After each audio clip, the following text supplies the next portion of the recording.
show you how important reasoning is. Did we finish that first? She knows the subtleties of speeches. She knows wisdom gives you the subtlety, so we can tell when somebody's lying to us. Like we be in judgment. You can tell the dude is lying. We know it. We can tell the sister ain't really feeling it. We can tell by her demeanor. We know it. But we've seen it before. Go ahead. She knows the subtleties of speeches and can expound dark sentences. And we can expound on some sentences when we go through the chapter. Right? She foreseeth signs and wonders and the events of seasons and times. We're getting ready to deal with all that right now. Okay, so we're ready. Everybody's ready? Yes, sir.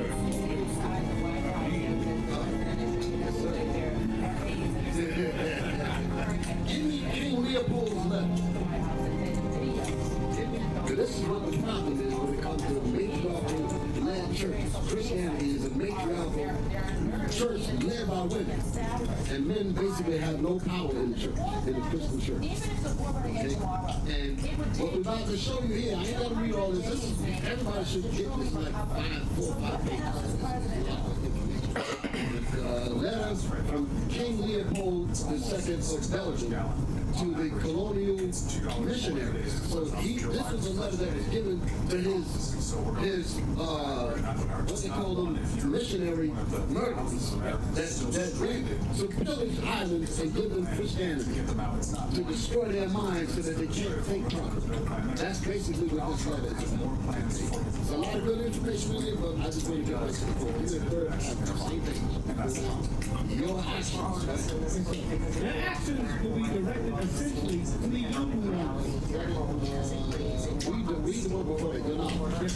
This is what's told to the missionaries on how to subject the people who they want to make slaves. Read that. The knowledge of the gospel will allow you to find text order and encouraging your followers to love poverty. So that's one of the things they did. We're not supposed to desire to have anything. We're supposed to be just wallowing into nothing and not try to do anything for ourselves. Give us a low mindset. They're telling these missionaries to destroy our will to want to do anything great. Love living in squalor. Love being on the bottom and telling them that they're going to get pie in the sky when it's all over. That's what they do. That's what church is all about. Read that. And encouraging your followers to love poverty. Like, happy are the poor because they will inherit the heaven. And it's very difficult for the rich to enter the kingdom of God. So that is to make us not want to do anything to better ourselves. Go ahead. You have to detach from them and make them disrespect everything that gives courage to affront us. You hear this? So read that again. You have to do what? You have to detach from them and make them disrespect everything which gives courage. So anything that gives us courage, they said, cause these slaves to not want to do anything to better themselves. That's why they kill our leaders. That's why they get rid of all of the things that we can aspire to look up to, because that gives us some to do something. That's the reason why they want to move against the leadership of IUIC. Because they want our people to remain in squalor. They don't want them to have any kind of idea on uplifting themselves. Go ahead. Exactly, stuff like that. This is William Lynch Part 2. Yes, exactly what it is. Come on. I make reference to their mystic system and their warfare protection, which they pretend not to want to abandon. But you must do everything in your power to make it disappear. So we have some sense, but we know that we need to protect our people. They say you need to get rid of that, but they already have that in their spirit. Get rid of that. Go ahead. Your actions will be directed essentially to the younger ones. So they're looking to indoctrinate and defile our church. Come on. For they won't revolt when the recommendation of the priest is contradictory to their parents' teaching. Because if you already teach them to love nothing, to love garbage, they won't object when they actually contradict what their parents are. In other words, your children will go to school and they will teach them about white Christ, and they won't object to it even though we told them that Christ. That's what they say. The children have to learn to obey what the missionary recommends. Who is the father of their soul? That's the kind of indoctrinating they do. So children are completely Fathers. You hear the defilement just in the statements. Read. You must singularly insist on their total submission and obedience, avoid developing the spirit in the schools. Teach students to read, not to reason. That's the point. Teach them how to read. A lot of people know how to call words. Reading comprehension, forget about it. They know how to call the words when they're reading, but then they say, well, you remember the head on wheels thing? That was an example. When they said, he's just like a parrot reciting Shakespeare. You don't know what he read. That's a visual of what we just read here. That's what they're saying. Teach them how to read, but not be able to reason, to interpret, to infer, to conjecture. That's the point. Even though you read, you can't reason with it because the Father of your soul told you to. Exactly. Because he just said, the missionary, whatever the missionary recommends, even if you read it on the page, or what does the commentary say? Or what does the theology school say? That's what they're saying. That's the reason why people, when you read the Bible to them, that's the reason why they don't get it. Because Christianity makes sure that you can read, but you can't read it with the Bible. Yeah, they say, after they say that. Right. He didn't tell me he was black. He didn't tell me he was black. And that's why you'll read verses like That was all of it. the same coding. Grass. So they don't. That's why they can't read Genesis 34 and reason what actually happened. Break it even in the chapter at all. And they're concerned Or essay, sexual essay. You don't read none of that in the chapter. Now we're getting ready to go through it. I know brothers and sisters want me to get to it. We're getting ready to get to it now. But I just want to let y'all know that Christian mindset, it got to be destroyed because you cannot get the truth to properly conjecture in righteousness when you have wisdom, where you can properly see what the chapter is actually saying. What you're doing, Bishop, is basically what we have to do before we go into a class of time rights. We got to go to 2 Peter chapter 3 to show you that Paul's writings are hard to understand. Exactly. So what you're about to hear is going to be contrary to what you've been taught because it's hard to understand. So now what you're doing is you set the precedent. This is why you never understood. Exactly. That's what's about to go down now.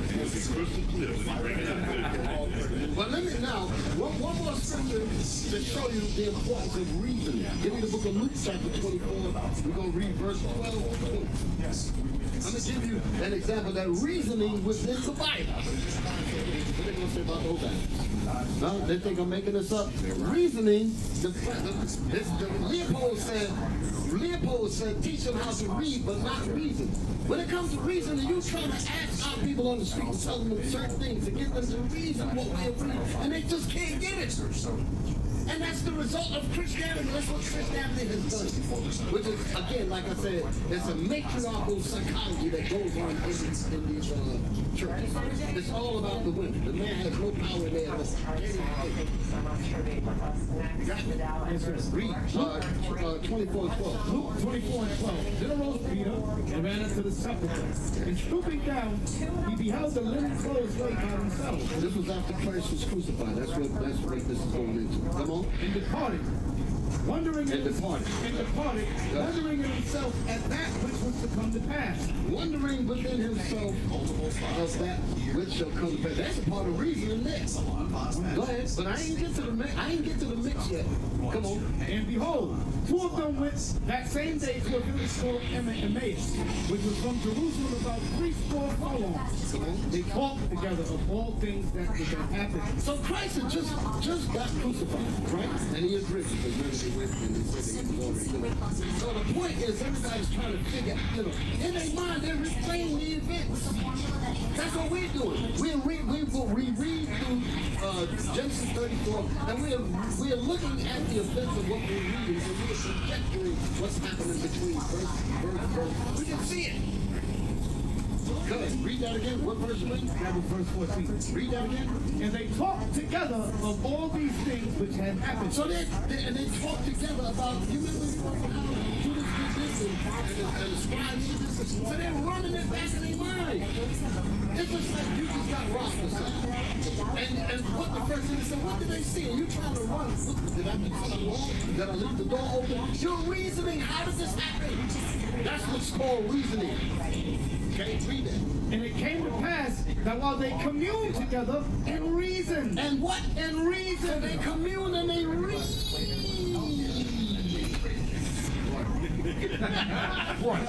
they reason. Teach them to read, but not reason. Well, these brothers was reasoning. So they was running the scenarios in their mind. So that's what Judas was about. That's why. And this one did that, and that one said that. Now they can see all of that's called reasoning. They don't teach black folks how to do this. We sit there and read, looking like Gumby, reading the doggone scriptures, and then figuring out nothing. And come up with a whole doctrine that's not what the scriptures does. Calm down, let me get back to it. Read that again, and they what? And it came to pass that while they communed together and reasoned, Jesus himself drew near and went with them. Jesus came up among them. Come on. But their eyes were holy that they should not know He him. didn't make himself known to them. They just slipped up behind him. Right. Come on. And he said unto them, what manner of communications are these? What are y'all talking about? Come on. That ye have one to another. That you have one to another. Listen now. As ye walk and are sad. And you sad? What's going on with you, brother? Go ahead. And the one of them, whose name was Cleopas, answering said unto him, art thou only a stranger in Jerusalem? You mean to tell me this big event just went down? Where are you from, out of space? You don't know what just went down? That's what they say. You can't be asking us what happened. This big event. Go ahead, read that again. Art thou only a stranger in Jerusalem, and hast not known the things which are come to pass during these days? Listen. And he said unto them, what things? What things? Tell me. This is Christ. He said, no. Maybe I don't know it. You tell me what it is. Come on. And they said unto him concerning Jesus of Nazareth, which was a prophet, mighty indeed in word. So they're talking about Christ now. Go ahead. Before God and all the people, and how the chief priests and our rulers delivered him to be condemned. So that took reasoning. They reasoned to figure out what happened. So they're telling it to Christ, but they did not talk with him. So they're rehashing the whole thing. That's all reasoning. Go ahead. And how the chief priests and our rulers delivered him to be condemned to death, and have crucified him. Okay, all right. So you got the point. Yes. So they reasoned, and then when they reasoned, they was able to tell, even though they didn't know it was Christ at that time, but they were able to reason and tell him what had actually happened. Because when you're going through it, you didn't see it. There's a lot of things, what they say, in hindsight, that's reasoning. They say hindsight is 20/20. That's because you begin to reason how these things happen. Y'all all right? Sir. Oh, yeah, go ahead. Like you'll read the scriptures of the carriers, they'll say, in Jerusalem, you have the back. Right. That's the reason it's Right. Right. So that's what we're doing. We're looking at potential patterns of the fornications and adultery and applying the scriptures to help in our conjecture to understand the pathway of the evil that a few of our sisters are finding themselves. And ultimately, while they are advocates for abortion, we want to deal with that too. Why are they advocates for abortions? Many of these same sisters will seek to do that to cover this. So we have enough sense to understand why they do it. We can conjecture why they make such a big deal out of that. That's the mindset. They all thinking that way. I'm talking about the ones that think this way. Now, Genesis 34, let's read Genesis 34, we'll read the whole chapter. Book of Genesis, chapter 34. Y'all all right, brothers and sisters that's watching?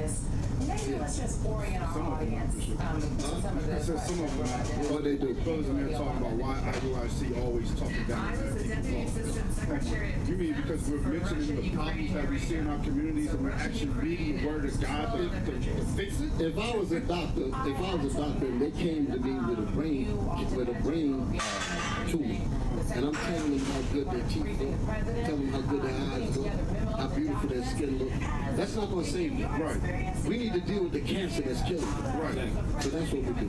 So I'll let them later with that. Brother, I just hope you get your spirit. Let's keep moving. Genesis, chapter 34. And Dinah, daughter of Laban, which she bare unto Jacob, went out to see the daughters of the land. And then Hold on. We're breaking it down. the question is, let's ask why. Why did she do that? That was our job. And we It says, and Dinah, the daughter of Leah, which she bare unto Jacob. actively engaged. There's a lot in that. The children of Jacob, did they know better? That's why I said it in the opening. She knew better. She went and wandered, and she knew. She had 12 brothers. She had a father and a mother. They all knew the laws. So you mean to tell me they did not teach her? They taught her. She wandered and got dead, basically. Okay? Read that again. And Dinah, the daughter of Leah, when she bare unto Jacob, Which means she knew better. Go ahead. went out to see the daughters of the land. What the hell is she going to do that for? Why would she do that? That is, nobody in her family told her to do anything like that. So she went out there against the dictates and the order of her family. Okay? So why did she go? That's the question. Why did she go? Let's conjecture and figure out why did she go out there. Let's look. She had intentions. She had intentions. Come on, what else? Now she's living in a. Let's run it. Let's run it. She's in a family with 12 brothers. Patriarch. She got a father that's a patriot. The mother is mainly going to support that. Maybe she wants to make a name for herself. She wants to go and look and see what the other women are doing. She said, I want to be like that. Could we conjecture? Does that make sense? No? Yeah, she's looking. She said, how come they ain't moving like we? Like some of these daughters are rebellious and stuff. Why we can't be like that? She could have felt like she was in prison. Exactly. Exactly. That's what we're dealing with. 12 brothers. Exactly. Envy could have played a part. Yes, Envy. all of that. Seeing all of, just like Eve in the garden. She envied the godship, worship that God gave her husband. And she wanted to be equal on some type of playing field, so she was enticed. I'm going to jump out of sequence for a second. Go to commentary. Let me see what the commentary says. Now, I know I got the picture of the Bible. We're coming back to that. I'm looking on the television. Y'all got me? The top of the thing says commentary. The story of Dinah. Bring that out. You ready? Yes, sir. We're dealing with it now, but we're still dealing with the why. Read that. The commentary. Let the people at home see. The story of Dinah is one of the most challenging narratives in the Bible, sparking extensive commentary on themes of Extensive. They're right, because this is controversial. It's taboo. Nobody really wants to really deal with it. I'm talking about on a serious level. There's one chapter nobody really deals with it like that, but we dealing with it tonight. Okay? So it says it's one of the most challenging narratives in the Bible, sparking intensive, extensive commentaries on things, in other words, extensive commentary on themes of cultural identity, family honor, because all of that was in jeopardy. The family honor was in, we don't read all that. Family honor, cultural identity, because she was supposed to keep the commandments of her family. She didn't do that. And the silence of victims, because you really don't hear the full deal. So you got the reasoning with the biblical scriptures like we did when we went to and we actually read what rape is in the Bible. Or essays. But when we actually read it, you don't read that in this chapter. So now you have to deduce. With all of the other things that you read, you're going to get a clear picture of what happened. Okay, we can really turn it up. So now give me the other one. Theological and narrative significance. theological and narrative. The problem of silence. Commentators frequently note Dinah's. Go ahead, read that again. I'm sorry. The problem of silence. Go ahead. Commentators frequently note Dinah's whole lack of voice. She acts once, went out, and is out, Go ahead. and is thereafter a passive object of others' actions. Modern feminists reading What do they mean by a passive? I want y'all to see what I'm seeing. Why do they say, what do they say, a passive, what is that? and is thereafter a passive object of others' actions. Okay. All right. Read. Modern feminist readings often seek to reclaim her perspective, while classical commentaries sometimes use her going out as a cautionary tale against world mixing. what you got? What you see? First thing I think of when it says, and it is thereafter a passive object of others' actions. In other words, they're saying we don't know genocide. Right. That's what feminists are saying. Right. We don't know what genocide is.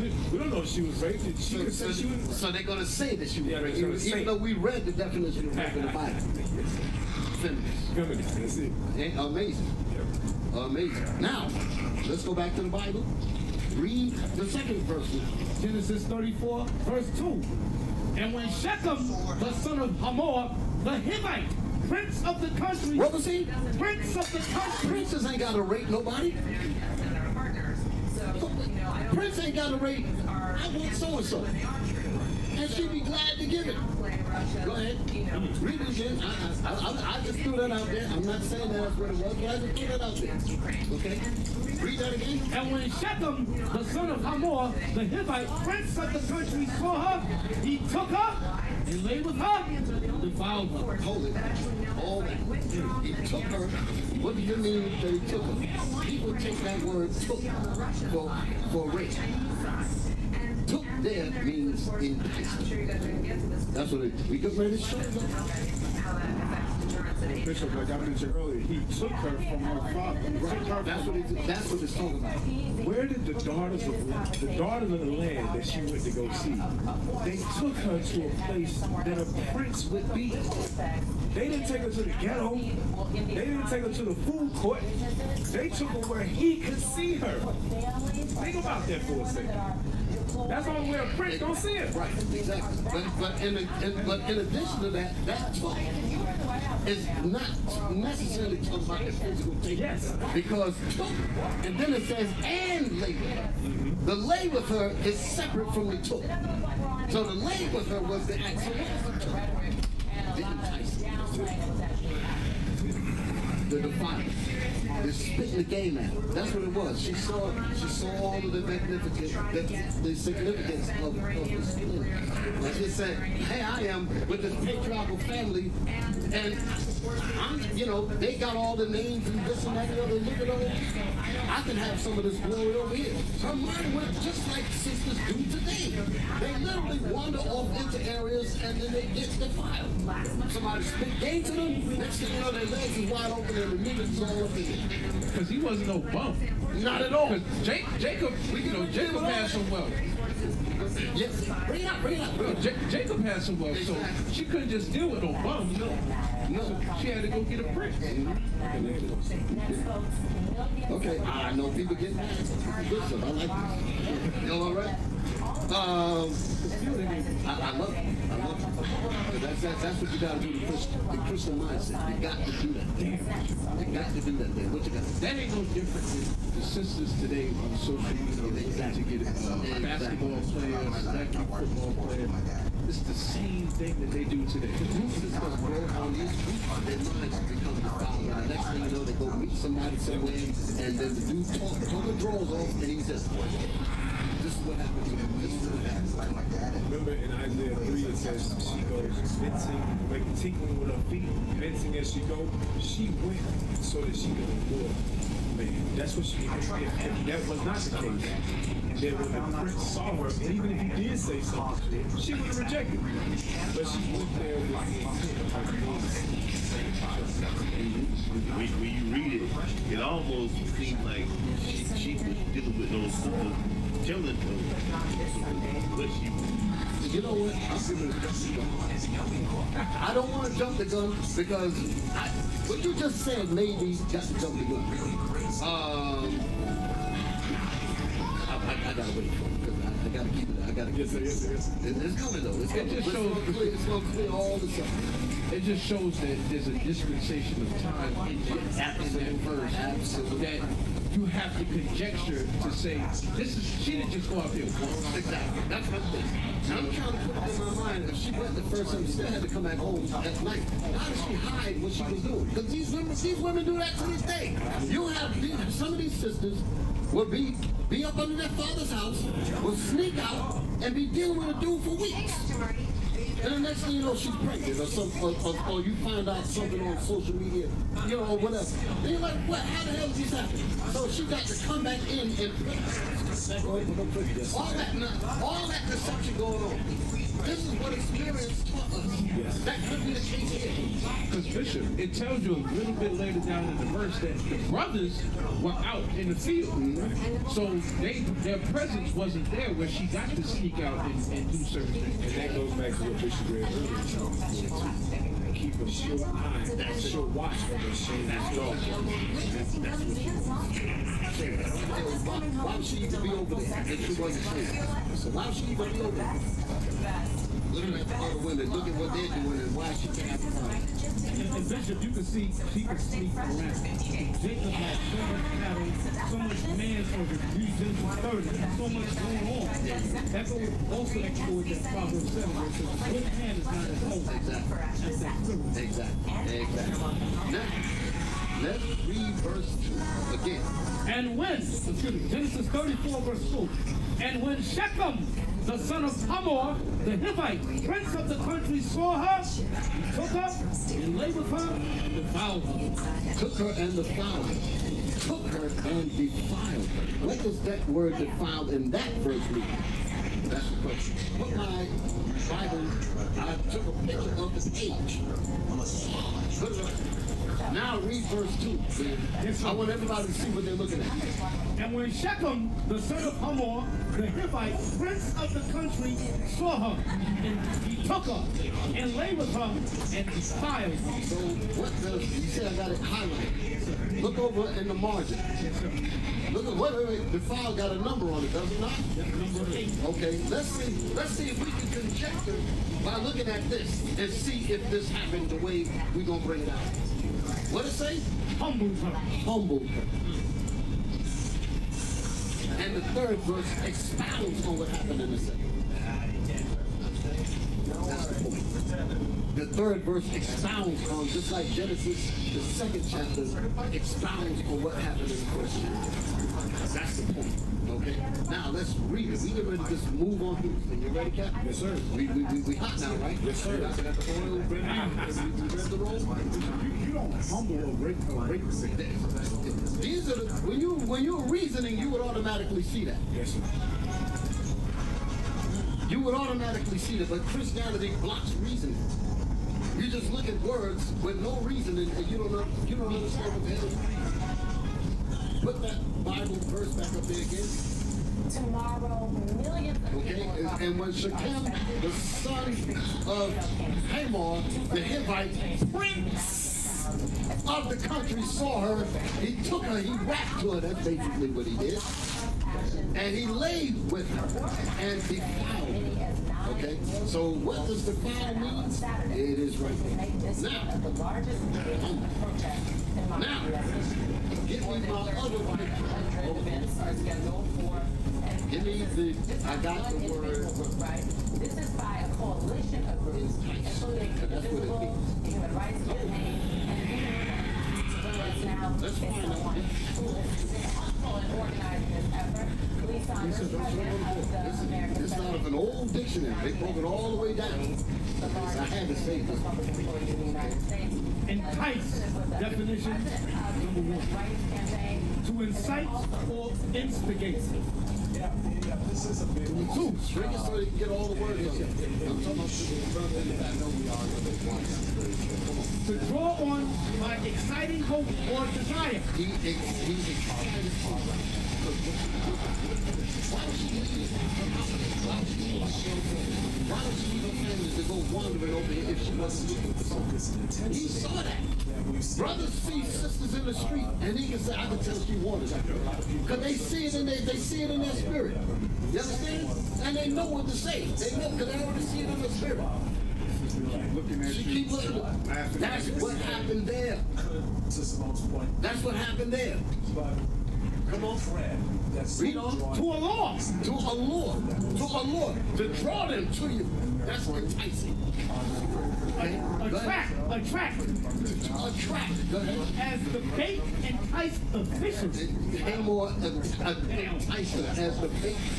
Notice it said as the bait, because it's deception. entice the fish. Once the fish bite it because he thinks he's going to get a treat, he ends up hooked and in the frying pan. So that's what entice means to deceive. Entice means to allure, to draw out, to bring them into danger. And that's what her brothers recognized. That's what the fathers would do. They would recognize this is horrible. But she was enticed. Oh, read. Often in a bad sense to lead us. Oh, what it said. So what does entice mean? Often in a bad sense.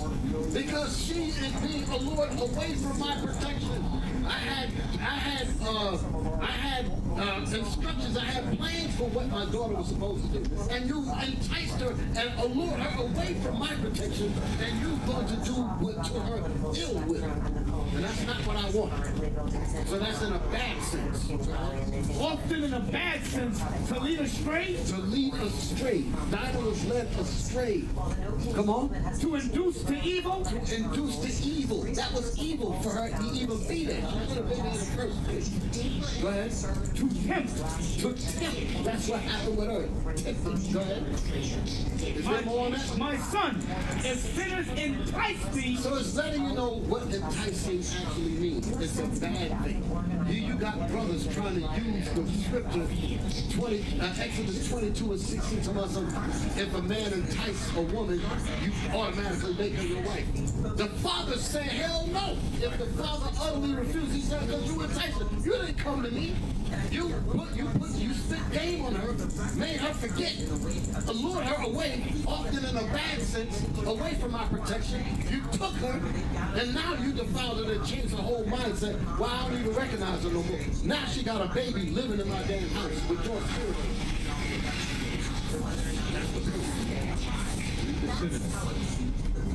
Synonyms: allure, coax, decoy, seduce, inveigle, incite, persuade, prevail on. Seduce and persuade. That's what he did. This is the incident of 2 weeks ago. That's it. That's what she was supposed to have done. When you actually check out what a victim of rape, they will literally repent. They will fight like hell to get out of that. You don't hear none of that in this chapter. It gets worse because you're going to see there's communication going on between Shechem's father and Jacob. Bishop Dinah was When does the father of a rapist come to the victim's father and commune with them? I ain't communing nothing. Where's the damn chocolate? Right. You come and commune with me and you rape my daughter. That's not what happened. Come on. Listen, we talked about it the other night. 2 chapters before that, Jacob wrestled an angel. Damn, what are we talking about? Exactly. Now you rape my daughter, you gonna come commune with me? No, I'll put your hand. And I got 12 sons that get it in. What you talking about? That's it. We don't deal with all of that. That's it. That's it right there. That tells you that the people in church, they're reading, but they ain't reasoning. They ain't reason none of this. It's going to get a whole lot worse. If you think it's bad night, you think it's bad now, it's going to get a whole lot worse. All night. So I ain't going nowhere until I get this blessing. Oh, you want to learn how I got my name? Let me show you. You rape my daughter, let me show you. Come on, man. So no, that's not what that was. Listen, so Dinah was supposed to say, if you want to talk to me, you got to talk to me. Exactly. Where's that clip at? No, I ain't. Okay. But I know we've played it before. We're going to keep it moving. But yes, you're right. Because we did. Now, here's what actually happened to Dinah. Go back to Deuteronomy 22 and read 28 to 29. This is what happened. Deuteronomy, it wasn't verses 25, 26, and 27. That's rape. But what happened to Dinah is in 28 and 29. And then it's going to go back to what we read. I'm going to Bible scripture back up there again. Just come out the Bible.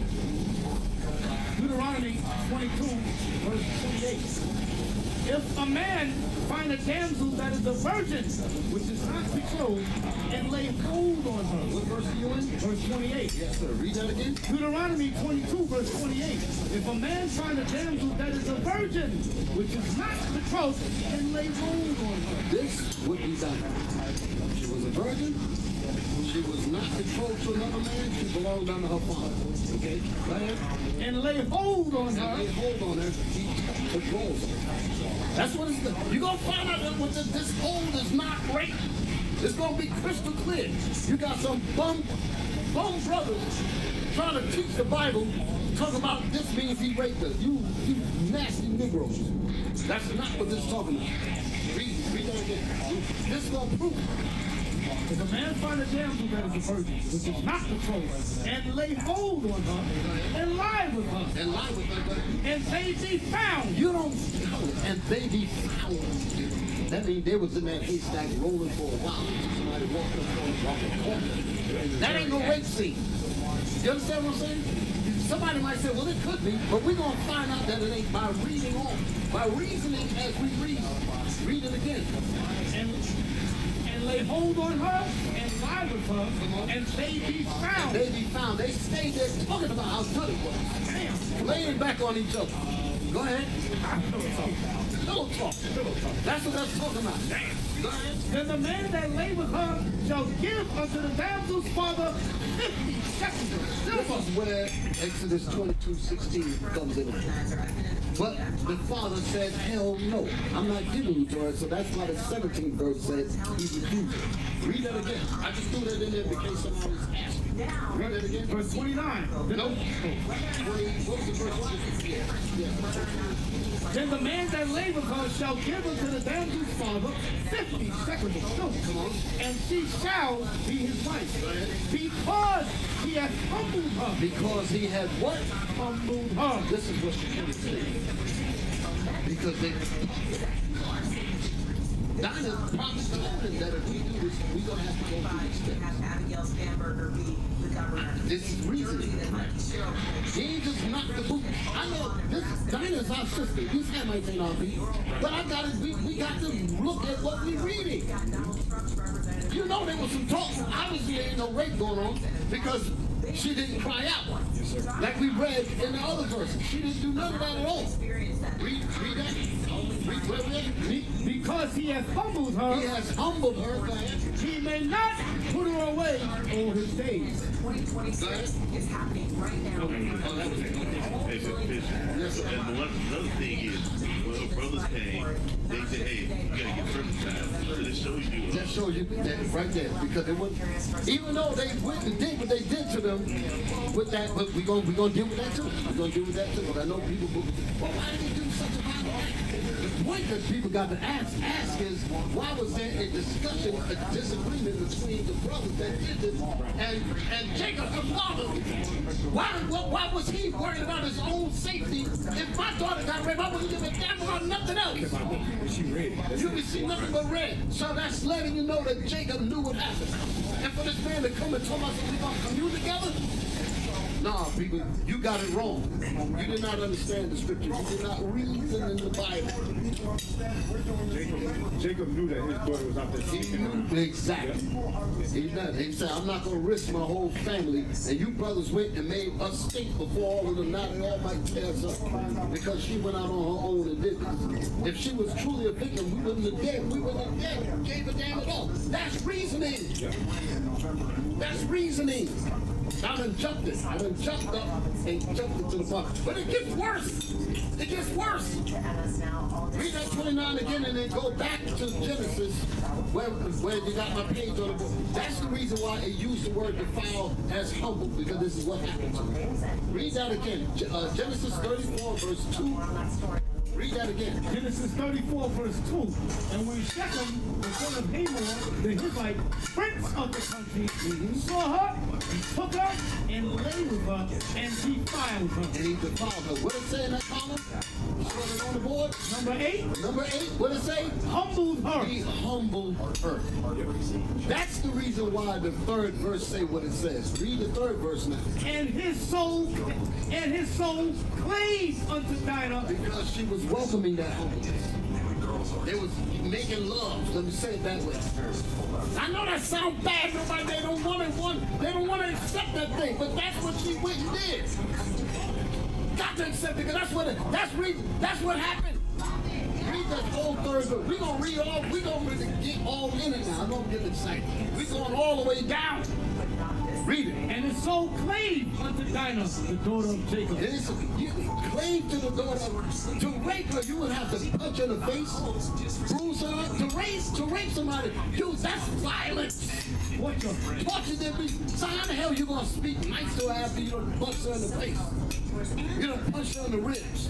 Open your leg, bam, or whatever. You understand? That ain't no daggone speak nicely. Then you're gonna say, let me go to her father and ask her, what the fuck you done did to my daughter? I didn't say it. No. That's how you gonna think. Now you come to me and you asking for her head after. Look at my daughter. Look at what you did to her. That kind of thing. That's how you gonna be. But they didn't talk like that. So it's going to get bad. You ready? You ready? I know. We dragging it out. We dragging it out. Come on. Read. And his soul clave unto Dinah, the daughter of Jacob. Come on. And he loved the damsel, and spake kindly unto the damsel. Wait a minute. And he spake kindly after raping her? These people can't read. No. Can't reason either. There's a number by that. What does it say by that number? Number 9. To the heart of the damsel. So he spoke to the heart of it.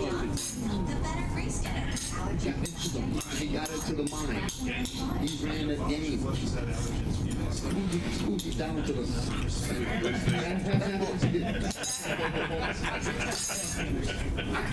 black ugly as ever.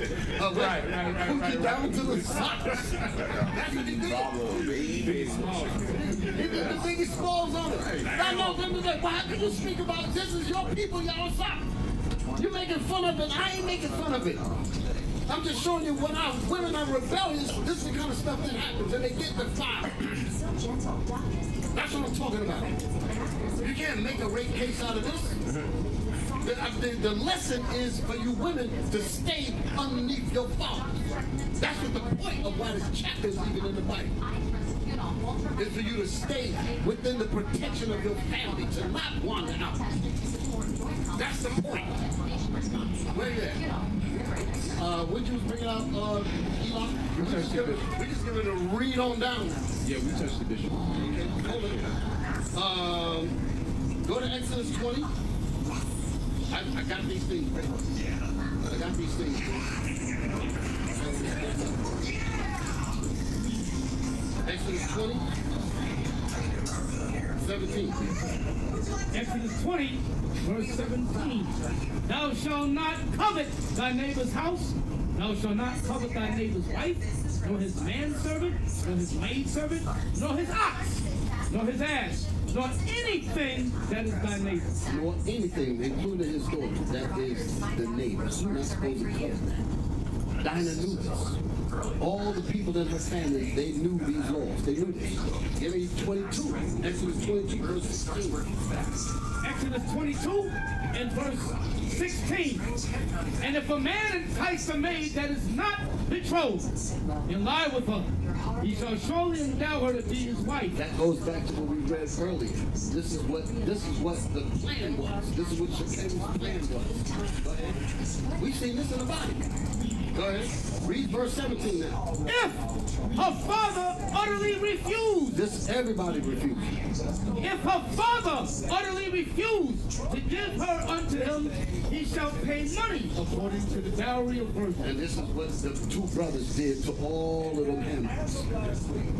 The dowry. They said the dowry got to be paid because you defiled our sister. But watch when we get to that verse. You're going to be shocked when you're going to find out that everything that we've been saying is going to be backed up with just a few words.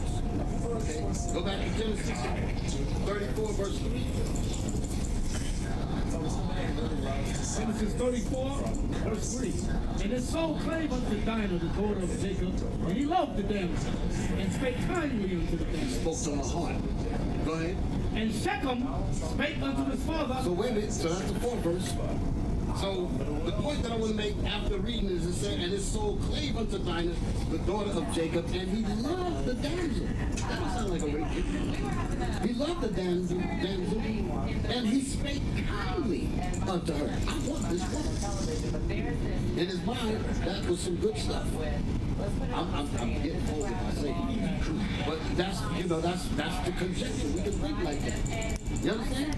He thought like that. Yeah, I want this one. I want her for me.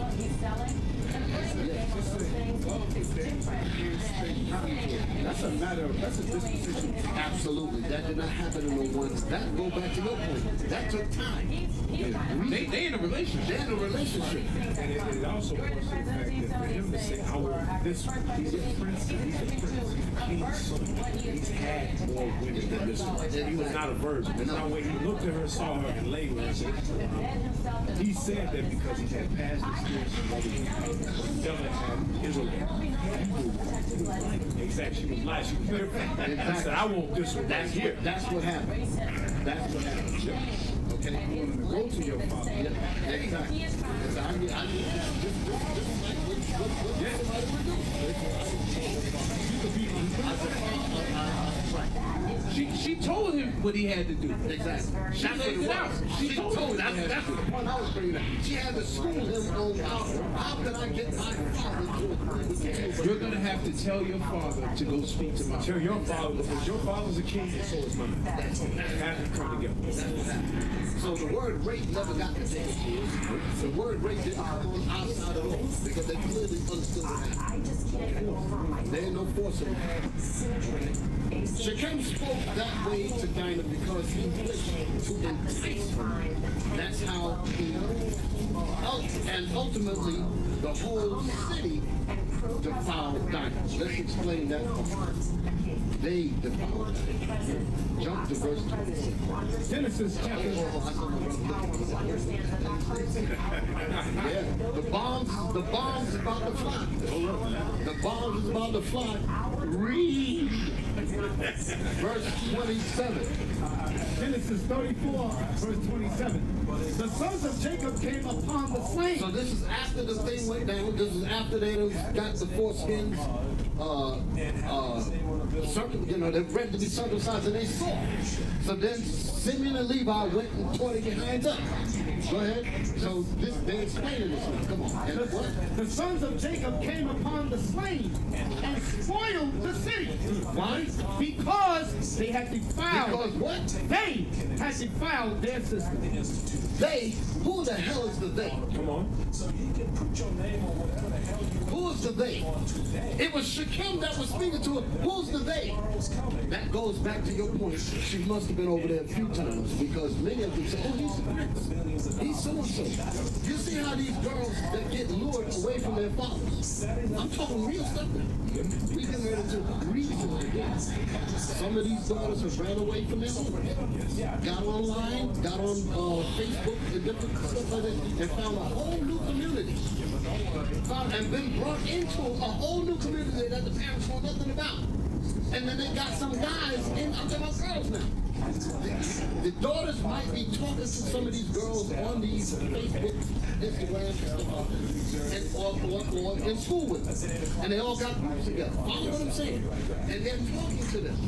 And when these girls talk, what do they talk about? Men. Having sex. All that. That's what they talk about. That's what they're sneaking around. That's what they're talking about. And then they start talking about certain people that they know. Or they start talking about certain people that they know. Look at him. You know, he's such and such. I think he'd be a good thing for you, sister, or such and such. And be talking to your daughter like that. You understand what I'm saying? And the next thing you know, they meet. And in her mind, she don't really know him, but she knows all of the recommendations of all those people that told her you should let him stick you or whatever. Let him get you. And they're having that conversation. Read that thing again. The sons of Jacob came upon the slain and spoiled the city. So when it said that she went out to see the women of the land, they told her this. They told her this. Read that again. And what? And spoiled the city because they had defiled their system. Because they had defiled their system. And the scriptures back that. Oh, yes. The scriptures back that in Proverbs 1 and 2, which was in the dictionary that you just showed. I don't know if we can read that just real fast. Bring all that in. Proverbs 1 and 10 real quick. This is an example of what Proverbs chapter 1 and verse 10. My son, if sinners entice thee, that's what happened right there. Sinners enticed her. Go ahead. consent thou not. She didn't do that. She should have been. She did not do that. She agreed with it. Yes, sir. And allowed this dude to lay. He showed her all kind of this, look at this, look at that. Showed her this. You can see it in your mind. You can tell what happens. We've experienced this with daughters in the body. We've heard these kinds of things. That's the experience that teaches you what actually happened here. Made us some dilly burgers. Something. All that. She's seen He made her some dilly burgers. Good though. rich. Well, all the riches come from Abraham and Isaac, his fathers. So she seen the finer thing. It was in her to want to be enticed. That's what it had to be. Yes, sir. We got time for one video real quick? It's okay we don't. What is it? It's going into what you just mentioned about the sisters going on. Yeah, bring that. Bring it. Going on the internet, finding out more. Bring that. To the point where you don't even recognize who you raised anymore. Damn. Go ahead and explain it real quick.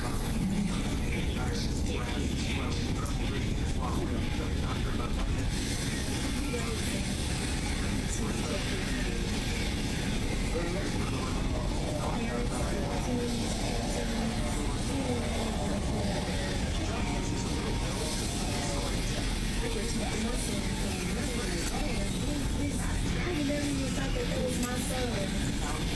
If it wasn't his fault. I never thought that I raised my son. Well, I didn't raise him either way, but I never really thought that my son was out there doing and saying some of the stuff that he's doing. Check those phones. No matter what. I try to give him privacy. I try to give him trust. Hey, you can start right there. That's the point. You're not the victim in this life. Sometimes our teens are living double lives. That's what was happening. That's what was happening. She was violent, black still. Watch out. So through overmuch, that's the point right there. That is it. Let's she abused herself through overmuch living. She slid out and did that. And Bishop, we gotta infer that, you know, when you, I got sisters, Yes. and they would leave the house with one outfit, and then change clothes, you know, something else. So you can infer she probably left as if she was going. Yes, exactly. No, I know. Yeah, that's what they do. Put on something totally different. Right. Go change in the bathroom. And go ahead. So we had young girls in the body. That's what I'm talking about. That's what I'm talking about. This is how we can properly conjecture what happened, because it happens. Experience and reasoning. This is how all the stuff gets. But in case they still don't want to roll with us, it's gonna get worse. It's gonna get worse. This one chapter. Where we at? You want verse 27 again, Bishop? 34? Yeah, and then give me verse 4. We'll jump back to the scene. Genesis 34:27. The sons of Jacob came upon the slain and spoiled the city. The city. That's more than genetic. Go ahead. Because they Right. had defiled their system. Because they all played a part in it. When your daughters is on Facebook, when your daughters is on Instagram, when they're on this one, that one, all of those are playing in her mind, and they defile in her mind.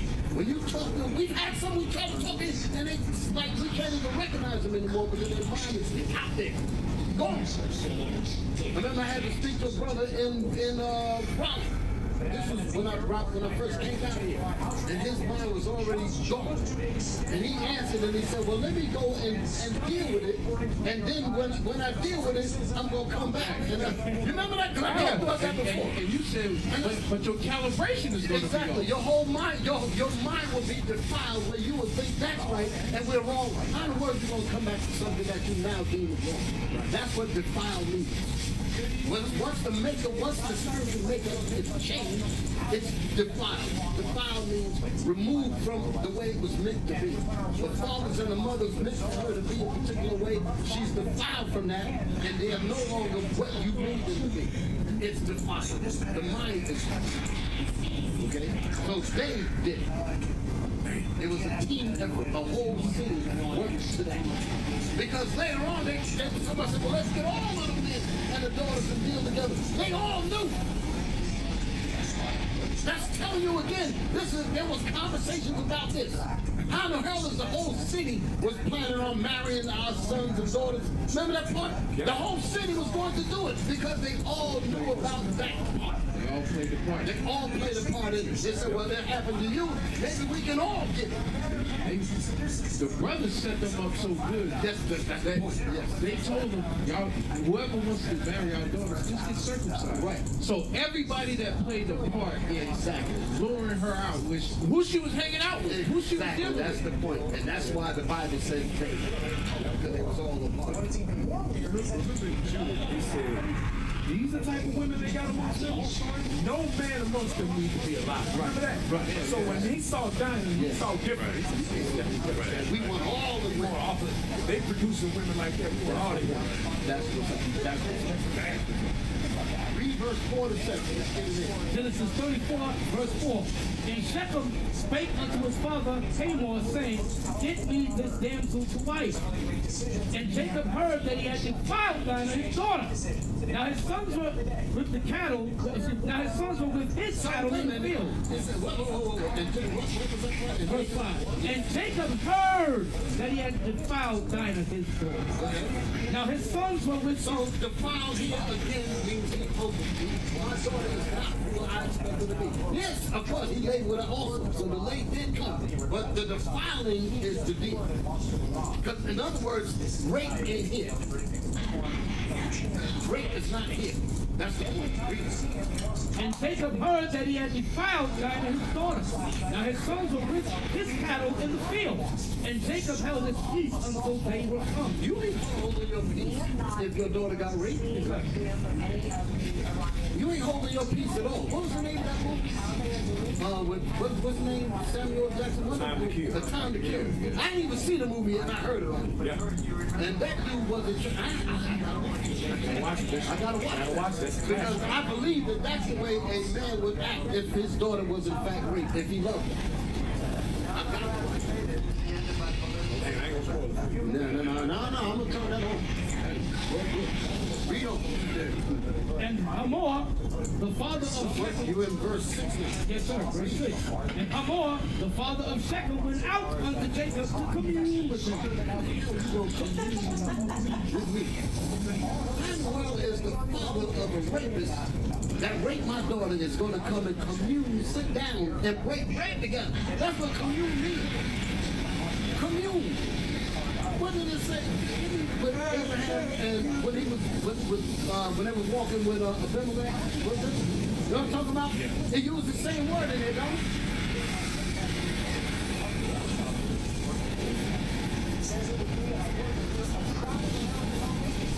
Yeah, I'm forgetting. Yeah. When they was courting that. Yeah, that's Genesis 26 and 8. Yeah, read that. 8 and 9. Genesis 26. Is the word communion in it? You talking about David. Yeah, right. Yeah, that's it. Right. Second Samuel. The word commune means courtship. That's the short code. First Samuel. It's raining explosives on most of those countries. It's making more contact. And for what? You're not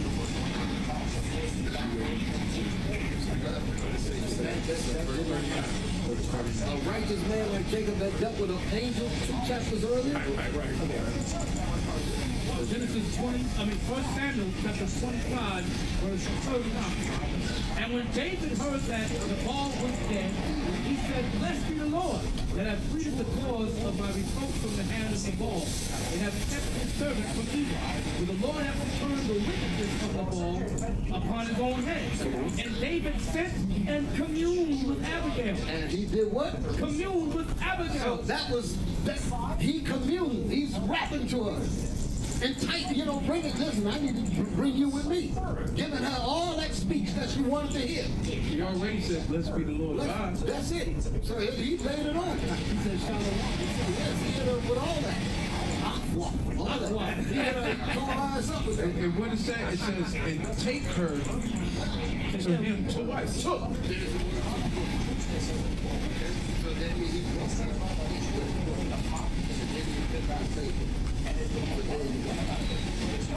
So there's time involved in that as well. So let's go back to what Genesis 34 and verse 6. And Hamor, the father of Shechem, went out. I'm sorry, Bishop. Could you read verse 5 real quick, son? Just the top part.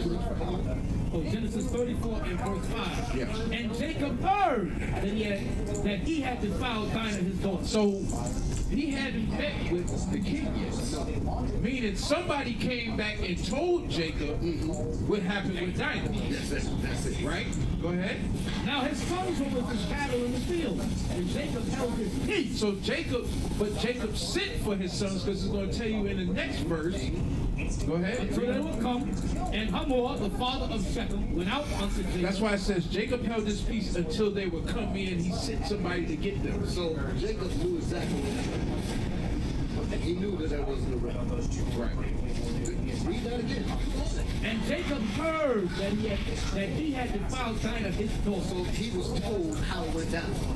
The whole, the Fuji down to the socks, all that. He heard all of that.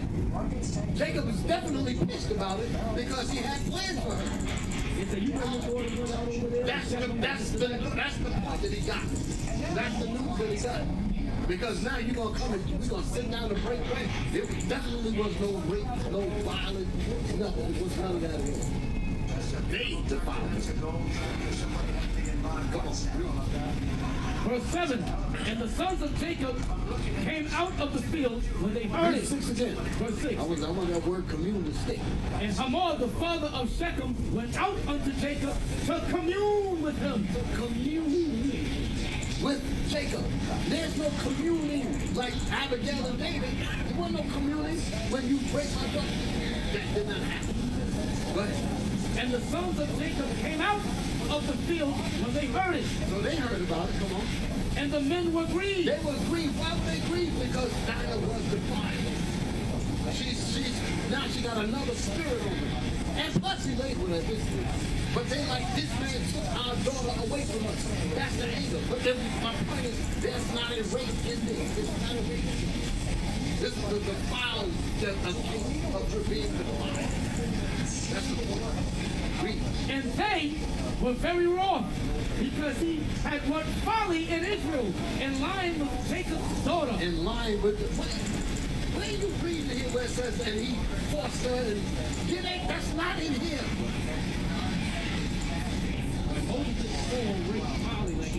Exactly. And brought folly. Exactly. And brought folly in Israel. This ain't no damn folly. That's a crime. Yeah. You brought it out earlier, Bishop.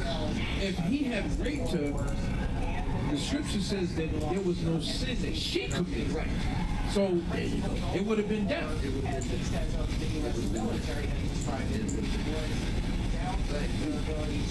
And the men were grieved, and they were very wroth, because he had worked folly in Israel, in line with Jacob's daughter, which thing ought not to be done. Which she was not supposed to be defined. That's how all our fathers do. Our daughters are not supposed to be defined. It's a man's spirit. Well, I have plans.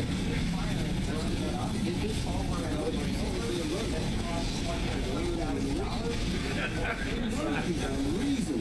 Learn. Wow.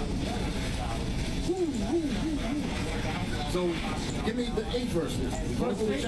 Yes, sir. Now, this clearly is not sorry about that. Not a sexual assault. It's a case where she was defiled and enticed. That's what this was. Go ahead. And Hamor communed with them, So saying, wait a minute. So he's in the He's actually in the presence of Jacob and the family. And he's communing with them. Where the swords at?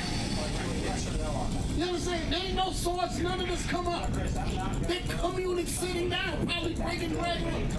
That's what commune means. Damn. You know they're capable of that. They're capable of all Keep reading the chapter. You know what happens. Right. Come on. And Hamor commune with them, saying, the soul of my son Shechem longeth for your daughter. I pray you give her him to wife, and make ye marriages with us, and give your daughters unto us, and take our daughters unto you. So, it's a proposition.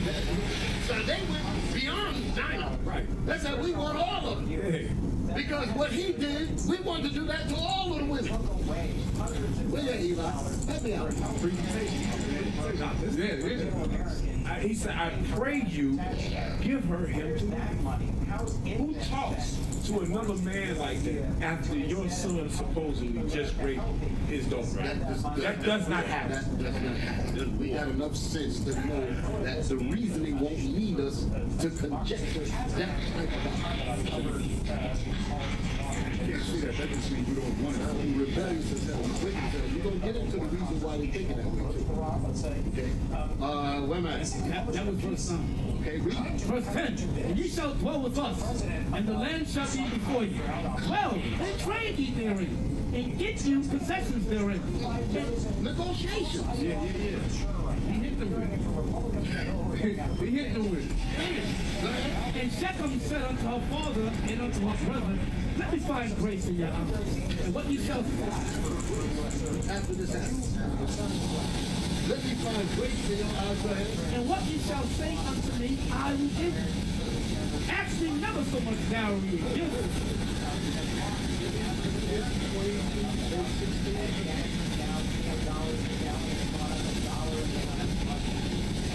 Exodus 22 and verse 16. And if a man entice a maid, I'm looking at verse 11. Shechem said, 34:11, and Shechem said unto her house, and to her brother, let me find grace in your eyes, and what ye shall say unto me, whatever you ask me to do, I will do. Because I will. That's what he said. This is not a conversation we have about somebody. Now,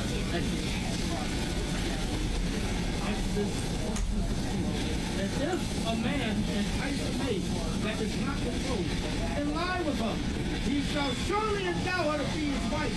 this is what he was saying. Okay? Simeon and Levi, now, because verse 17 comes in at verse 17. So let me Simeon and Levi entice Hamor, now Shechem. Entice Hamor and Shechem, meaning deceive them, to believe that they were going to get Dinah and all the women of Israel. That's what the point was. Do you know? So that's why I wanted to write to make sure I had it right. Simeon and Levi enticed Hamor and Shechem, meaning deceived them, to believe that they were going to not only get Dinah, but they were going to get all the women of Israel. And that deception is what led to them getting circumcised, which made them very sore, where they couldn't fight back. But that was the dowry for defiling and humbling. Essentially, as veto power over personnel when they're trying to confidently pull off American They had to pay with blood. Yeah, they had to pay with blood. That was so. It wasn't because of the rape. It was because they defied. So they said, well, this is the pay. Okay, now give me the 12 verse. Genesis 34, verse 12. Ask me never so much dowry and gift, and I will give according as ye shall say unto me. But give me the damsel to wife. You still cannot be asking for somebody that you just with. Natural bliss is And Bishop, the editors and all of that, they print these Bibles, They put Exodus 22:16 right next to the verse. Yes, because They put Deuteronomy 22 and 29 right next to it. is it in there? It's right there. Right next to the verse. That's them. So They know that. They know what they it means. read. I didn't even read that. So they reasoning and they see what I'm talking about. I wrote it down here because I can clearly see what that's connected. And you telling me that they actually have that written Right there. That's why. That's the real point. Not because they said it, it's because reasoning and deductive reasoning has led us there. That's it. So that makes perfect sense. Wow. And it let you know that the chain of events that's happening is explaining in real time. Exodus 22. And notice the wrong went out first, but Shechem was there as well. Because the conversation continues in verse 11. Shechem was there. So it wasn't two different situations. They was one went out first, spoke to him, signaled to Shechem, come on, say your piece, and that's when he came and brought the negotiation. If a man that raped your daughter was standing right in front of you, That's a crystal clear. That was scary. Verse what? Verse 12. Ask me never so much dowry and gifts, and I will give according as ye shall say unto me. But give me the damsel to wife. And the sons of Jacob answered Shechem and Hamor, his father, deceitfully, and said, because he had defiled Dinah their sister. And the sons of Jacob answered Shechem and Hamor, his father, deceitfully, and said, because he had defiled Dinah their sister. What you got? I gotta read also get Proverbs 6. Since he ain't on the mic, I get it for you also. Proverbs 6 and 34. This is what you've been saying, Bishop. This is what Cat was bringing out. Good. Hey, this is excellent. Proverbs 6 and what? 34 and 35. Proverbs 6, verse 34. This is what, if you were to do something to a man's daughter, in a sense of grace, this is what this man is going through emotional grief. For jealousy is the rage of a man. Therefore he will not spare in the day of vengeance. Not having dinner. There ain't no communing, nothing. None of that. We're not talking. We're not eating no lamb. Go ahead. He will not regard any ransom. You cannot pay him enough dowry to change That's his why they life. got to die. That's the reason why rapists must die. That's the point. That's it right there. Rapist must die. Neither will he rest content. No, So you're offering all of these things. If you want to rape him, there's nothing that you can offer that. Let's go see. Obviously, just not this. It's not the case. It's not the case. What verse you in? Genesis 34, we just read verse 13. And they said unto them, we cannot do this thing to give our sister to one that is uncircumcised, It is. but that were a reproach This is unto the us. deceit that they did. This is the deceit that Simeon and Levi did because Dinah was in fact defiled. And they did it. And they said unto them, we cannot do this thing to give our sister to one that is uncircumcised, for that were a reproach unto us. Because that will be a reproach unto us. That's the folly that was wrought in Israel. Right? But in this will we consent unto you, if ye will be as we be, that every male of you be circumcised. Then will we give our daughters unto you, and we will take your daughters from us, and we will dwell with you, and we will become one people. That was the point, Bishop, that you made. They wanted the women. That's what Captain Eli was saying in Judah. They wanted the women. They said, yeah, we just want to get with your women. How you can split the game? We want to split the game. We won't believe that. We want some of that too. Because we all see it. They all took a part. So you make sure you get it. And we want that. At 10 to 20 miles per hour. Yeah, people think like that. Saturday night. Read them. Verse 17. But if you will not hearken unto us to be circumcised, then will we take our daughters, Which means they will take it in. Go ahead. and we will be gone. And we will be gone. That means that she did not come back with them. That's the point right there. Where the hell was she when all this was going on? when does a rape victim stays in the place where the rape happened? They talk to the And then talk to the family. You leave my daughter somewhere chained up in a basement somewhere, raped, and the father gonna come and talk to me? That does not make sense. Nobody that's hearing this knows that is completely wrong. And Phoenix will do 97 on Sunday as well. I didn't mention that. And she stayed on her own volition. That's on her own volition. 92 degrees for us here on Tuesday. So And her spirit. Her spirit is on her. I ain't gonna leave that. You gonna talk about that. You stay right here. She couldn't say something. She couldn't face her father and brother. None of that. That's all. All of that is what people don't read. places certainly could. And we're hoping here, Alex, that maybe just before the season's completely over, we squeeze out a little more stuff in the Rockies. Yeah, you'd love to see. You know, we find out. It has She been just season long. ran away and That's it. you wasn't raped. You wasn't Now we're officially in all the sprays. And their word please come on.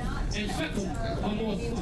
And the young man preferred not to do the thing because he had the light engine control. You can look at And it. he So I was get to have her for real. I got the father's blessing. That's how he thinks. and he was more honorable than all the house of his father. He cut his off first. It has been above average spots in the 80s. And he was more honorable than all the house of his father. That's been the theme across the West. Give the title of honorable to a rape. Tomorrow, coming from Boise and Salt Lake City and Albuquerque, along with Denver, when we look at the highs Give that the we're going to title see, and honorable when to they're a rape. more typically expected, we're looking way down the line. Boise, early July is when you see those tests in the low 70s. Mid-June for Salt So Lake City, that verse right there just told you more typical. all of us that Sheffield was not a rapist, but he did humble violence and defiled her mind, and that's why Simeon and Levi were wrong.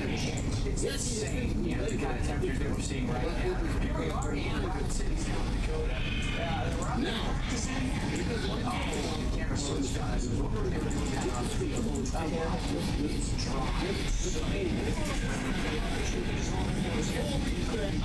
once again, let's give you an example of how if Dinah was raped, sexually assaulted, August temperature. she would have acted like an example of what we're about to see on the screen. I'm about to show you all something. The next 3 days, excellent weekend for you. This was this movie that came out in the 80s. This movie is called The Accused. I saw the movie here. This kind of book, this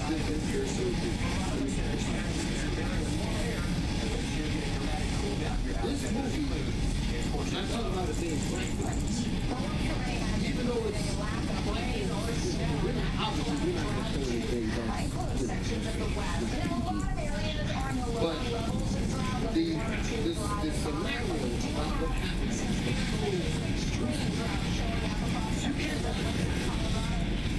you cannot watch that with the TV. While you're looking at it for one thing, she's looking at it, imagining that could be that crazy.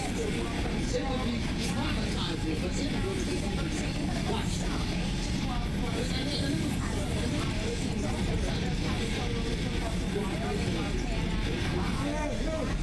They'll do really well, I think, over the next 7 days. But what you're about to see, this is a clip An area around and east of Salt Lake City picking up snow. Rainfall amounts generally in that light to moderate range. Now, the lack of rain, the lack of freezing has allowed This is a woman. fire weather conditions You're gonna see her persist. action. Fire weather watches and red flag areas. because this was a real Cooler rape. temperatures, of course, gusty And when you're winds talking about a rape, critical you're fire talking danger about tomorrow across sections of the plains. something that is not nowhere near consensual, nowhere near humble. None of that. Nothing of what we just read. You can imagine out of this film. But you're gonna hear it, you're gonna get the understanding. So, and then we're gonna read, let's read the thing. Read Deuteronomy 22, 25 to 27. Deuteronomy 22, verse 25. You know what we do? But if a man finds a betrothed damsel in the field, Whether she's betrothed or not, she belongs to, because betrothed means that she belongs to a man. Okay, if she's not promised to anyone, that means she still belongs to a man. Okay, that's what Numbers 30 was about. When it says about the vow, he has to give her, he has to give his daughter to her. So she's still under her father's care. The point that I'm making is that a woman is never free of There's always men responsible for protection. From the moment they're born to the second they die, there's always a man responsible for it. So to make it about her being that's not 100%. Because whether she's unmarried, she still belongs to her father. And even when they come inside the body, they belong here. There's still a responsibility of the spiritual father for these sisters. They've always got a man over them. So basically, Bishop is saying that the sisters are never single. You were either under your father or you were married to a man. You were never just single. And the father had to give you that. Had to give you that. That's exactly what it is. Exactly what it is. That's why always married to read. Deuteronomy 22, verse 25. But if a man find a betrothed damsel in the field, Or anyone, and the man force her and lie with her, then the man only that lay with her shall die. But unto the damsel thou shalt do the nothing. reason why you don't do nothing to the damsel because she did not ask for it. She didn't flirt to get it. She didn't entice. She didn't do none of that. She was simply really grab and wait. Go ahead. There is in the damsel no sin worthy of death. For as when a man rises against his neighbor and slayeth him, he sold him. That's the equivalent to when you bring her to kill your brother. While you doing that to a woman, that's the same thing. It becomes the same way as you murdering your brother. That it? For he found her in the field, and the betrothed damsel cried. That's the difference. And she cried. You don't hear nothing about that. She stayed in the house while they went to go talk to the father. She stayed there. They had to let her go and snatch her ass up out of there. She's still sitting up in there. When does a rape victim stay in a place where she was raped at? No, those are some good memories and everything. And there was none to save her. But somebody that's really raped, she's crying for help. And there was no one to save her. So every sister that has truly had that happen to her, I've visited saved but for everyone that had that happen to you, I pray for justice. I pray that you get justice. I'm talking about the real ones. I'm talking about the people saying, hey, I'm talking about those that have really been through that. I can't imagine something as horrible as a woman going through. Bishop said, I was going to say, you remember Bishop, I told you this Saturday was in Louisville, New Jersey. And I asked the question, I said, how does it about heal let's say the I said, don't raise your hands. How many women in the South can understand what I'm saying? Women start cussing me out because from across the street, they was flipping me off and they was getting on the bus. In other words, they were still dealing as adult women. You understand? So what Bishop is saying, it's a heavy traumatic thing. Can't play with that. Can't play with it. And for women that are just having abortions like skitters, and then trying to use those traumatic situations as a way to keep the centers open so that you can continue to have indiscriminate sex and just kill the babies. You want to use these sisters' tragic situations to keep you so you can continue doing your next. How dare you do that? How dare you do that? To drag these women's horrible situations into your inability to discipline your behind. Our son, you great little girl. That's horrible. St. Jude. So there was none to save her. So that we read 27, right? So now, here's an example of what it looks like. Jessica's, we dealing with that type of trauma or something like that. Give it a minute to understand the video.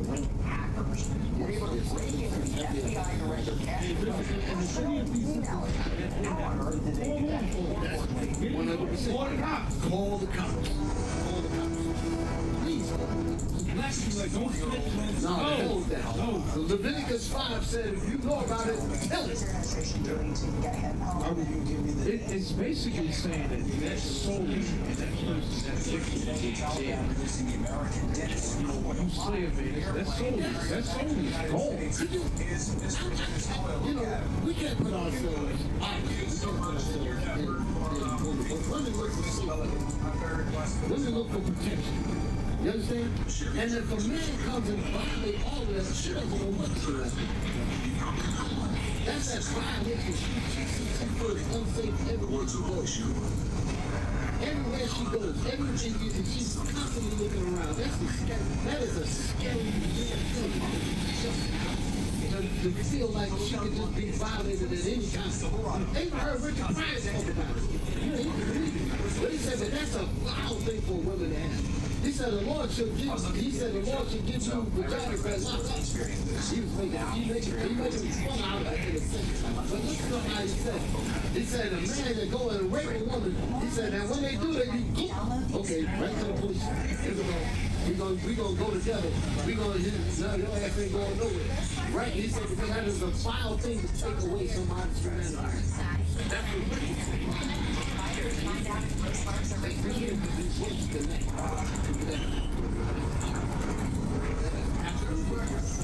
and for anybody to realize those terrible situations so that you can keep it away from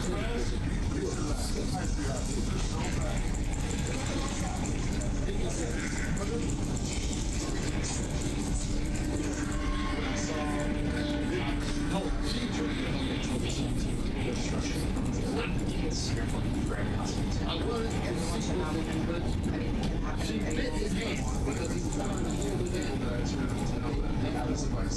Potentially say what? The one fact I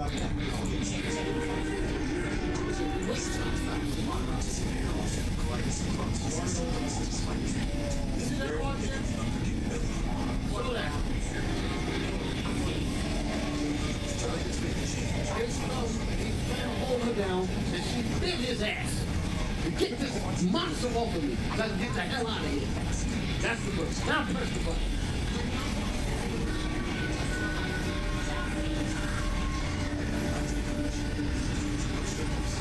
Yeah, she's screaming. This is, you ain't gotta stop and keep it playing. Yeah, she's screaming. That's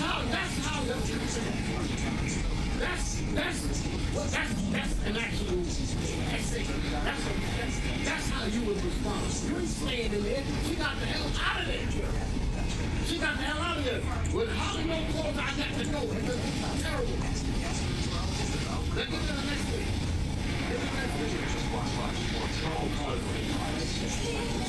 That's what it was. She had to get the hell out of there. This is when it starts off. But it starts off. Put that on me. What I'm showing, when you watch the film, it starts off obviously with the credits. So they basically show an image of the guy that saw it. It was a guy. He wasn't involved. He was the one that actually reported. But he ran out first because the scene was hard. He couldn't stand it. He ran out of there. Then she ran out. So the part that you're going to see here is a continuation of her jumping off of that pinball machine and running out. Then she's going to run out into the street. That's what you're going to see here. This was, like I said, this was a horrible situation. And this is easy. I cannot condone no matter what people just saw. This is just horrible, period. We are not a hate group. I would not want that. That's just horrible. I would not want to see that. questions. No fine print. That's just That's just evil. that's just demonic. We don't condone that. No, we don't condone that. That's comes in many forms. all right. So again, what y'all seeing here, just show it. Listen to me, guys. Show what you got on the screen. Put it on the screen. We'll talk over. They were even able to publish some of his photos and personal documents. Now we're lucky this wasn't his FBI account, which would have held much more top. This right here is in the daytime of this place called the Mill. That's where the pool book, that's where FBI director's email. Can't they get anybody? and she was inside with all these men. That's what this was about. So they were in there all day. That's how it's gonna get dark. Then you're gonna see the man run out, which was the one that saw it, and they said it was disgusting. He's the one that called the police. And then the woman that jumped off the table, she's gonna run out, and you're gonna see her both of them run out. So that's what you're looking at. Hit the button. I would say they're a group for rent, if that makes any sense. They work with the MOIS, which is their So keep it playing, keep it playing. intelligence, but at the same time, So they this is in the daytime. They are also working on the They hash was talking with their friends or whatever. Then the nighttime came, they started dancing, drinking, and all types of stuff. That's what was happening here. Now it's dark. So what y'all just saw in the earlier clip is what's happening now inside that place. Okay, and that's how the movie starts. Okay, so you're gonna see the man run out because he was looking. He was playing the Batman or whatever. He was looking back and he saw what was happening. He said, "I can't even stand it." I just think you track And then she came in. Who knows what else you're gonna find? Okay. Which makes me wonder. So there you go. He can't stand it. This is damn ridiculous. How in the world is Dinah? Nobody would have condoned this. Nobody would have. That's her. Look, that's how Dinah should have been. She's running. Look how she's running. That's how you would be if you was raped.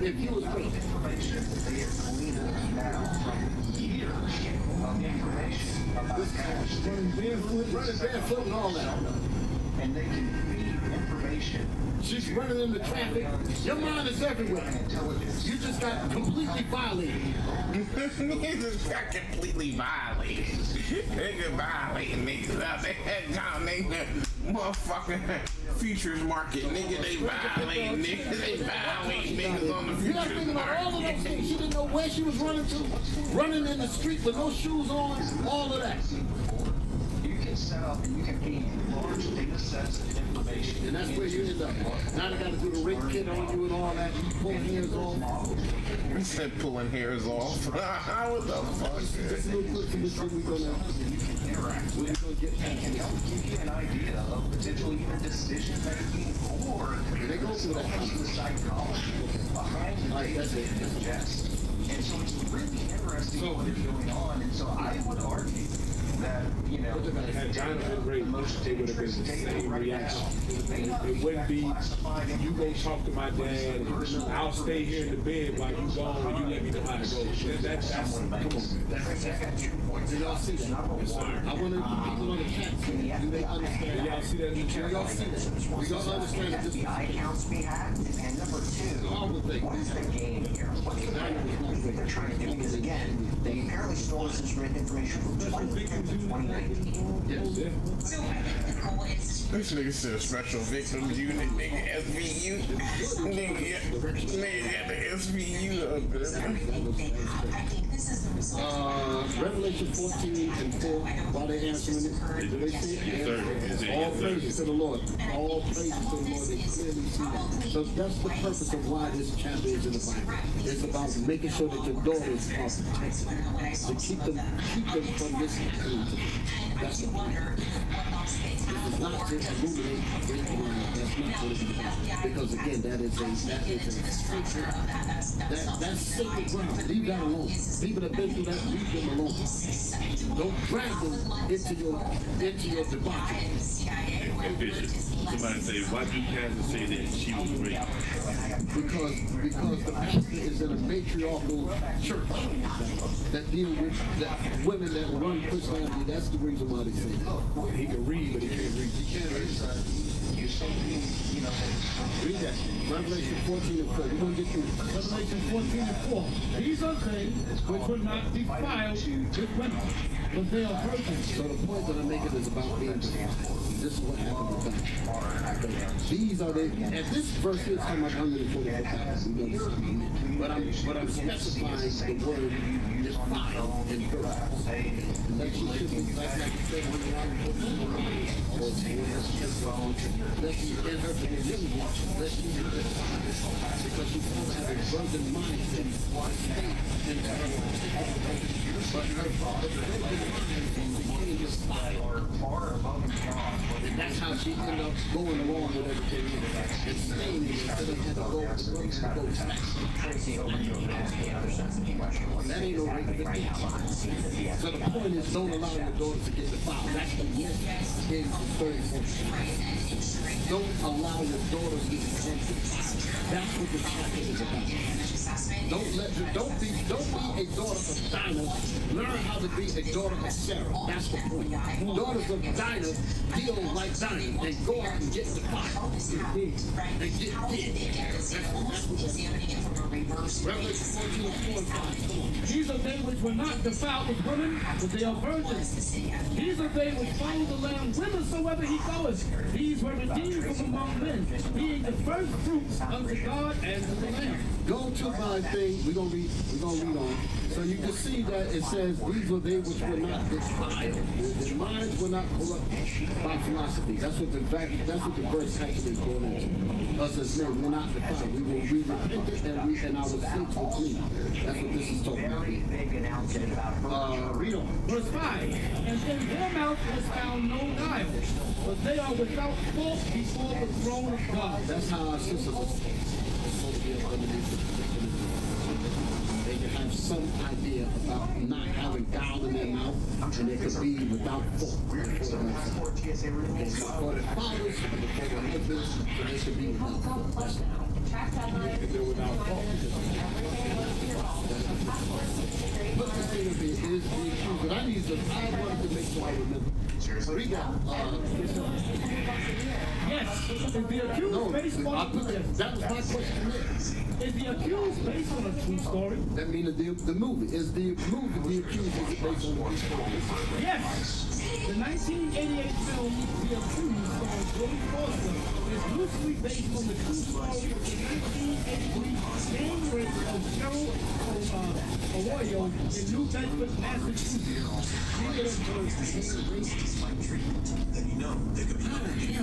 How you going to trivialize this? Gang rape. Just with, I mean, it's no different if it's one or it's all bad because you don't want none of these dudes on you. Go ahead, read. In New Bedford, Massachusetts, the film dramatizes the shocking incident and the subsequent trial, which garnered national media attention. So you get that. So the movie was based on this. Now,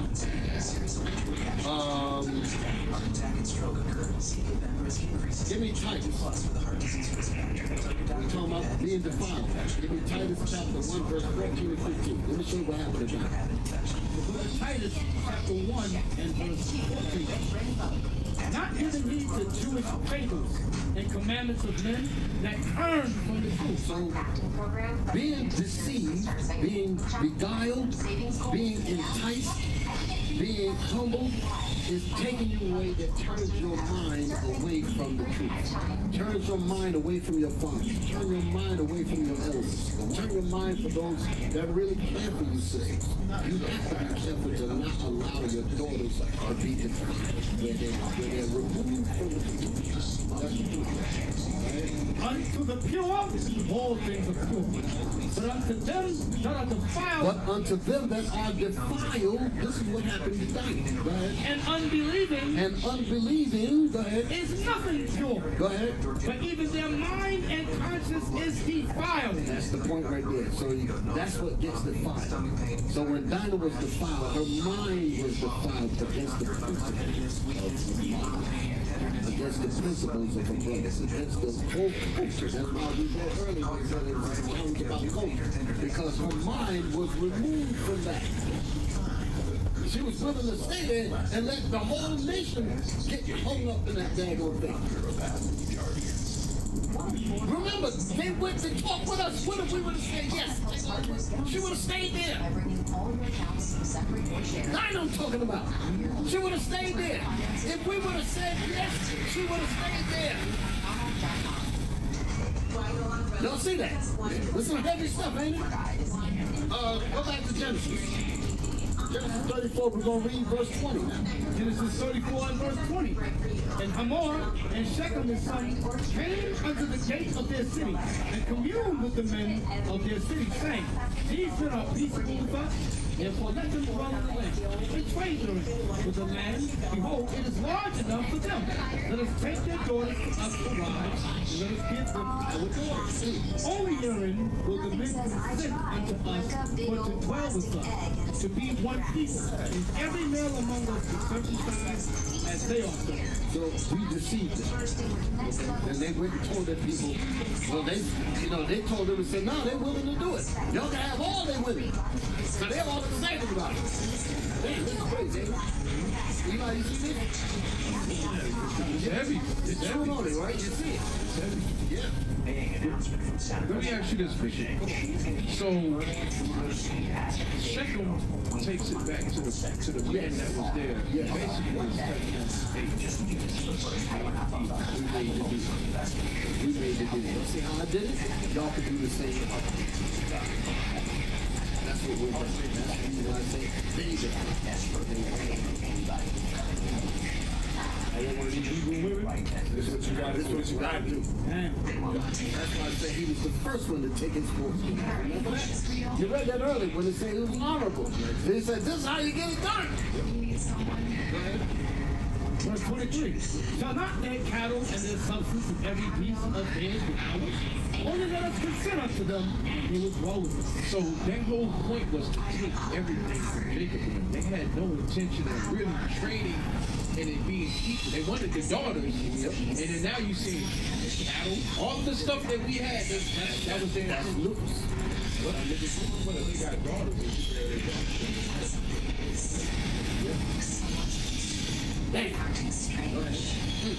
And unto Hamor and unto Shechem his son hearkened all that went out of the gate of the city, and every male was circumcised. All that went out of the gate of the city. And it came to pass on the third day, when they were sworn, that two of the sons of Jacob, Simeon and Levi, Dinah's brother, took each man his sword and came upon the city boldly and slew all the males. Go ahead. And they slew Hamor and Shechem his son with the edge of the sword. And took Dinah out of Shechem's house. And what? And took Dinah out of Shechem's So her behind was still sitting there. They had to go retrieve her ass out of that man's house. We don't give a damn what your brain is saying. You coming home. Right. That's the point. After that, She basically ran away. that's it. No, bring your ass here. He did. You coming home. You coming home. That's it. You have to sit here defiled and stained, but your ass ain't going back over there. That's how you would be. He's utterly refused. That's the point. Utterly refused. Go ahead. and took Dinah out of Shechem's house and went out. The sons of Jacob came. That was verse 26 and now 27. The sons of Jacob came upon the slain and spoiled the city because they had defiled their sister. Because they had they changed her. They changed her. She's not really our sister anymore. It's all how she's supposed to be. He put a spirit on her. You don't want to see that mess happen, and I ain't give you to him. What the hell is your spirit doing on you? Go ahead. They took their sheep and their oxen and their asses and that which was in the city and that which was in the field and all their wealth and all their little ones and their wives took they captive and spoiled even all that was in the house. And Jacob said to Simeon and Levi, ye have troubled me to make me to stink among them. Whoa. Did y'all hear this? What? Read that again. And Jacob said to Simeon and Levi, The father of a supposed rape victim said what? ye have troubled me to make me stink among the I inhabitants. wouldn't give a goddamn horse stink before my daughter was raped. That's telling you that that was not happening. Read that again. And Jacob said to Simeon and Levi, ye have troubled me to make me to stink among the inhabitants of the land, among the Canaanites and the Perizzites. And I being few in number, they shall gather themselves together against me. So, wait a minute, I had something that I wanted to bring out on this because he was worried. I had it, I didn't put it in here. In one of the commentaries, wait a minute. Say something. So what we read not the mind of a man who is down. His daughter was why would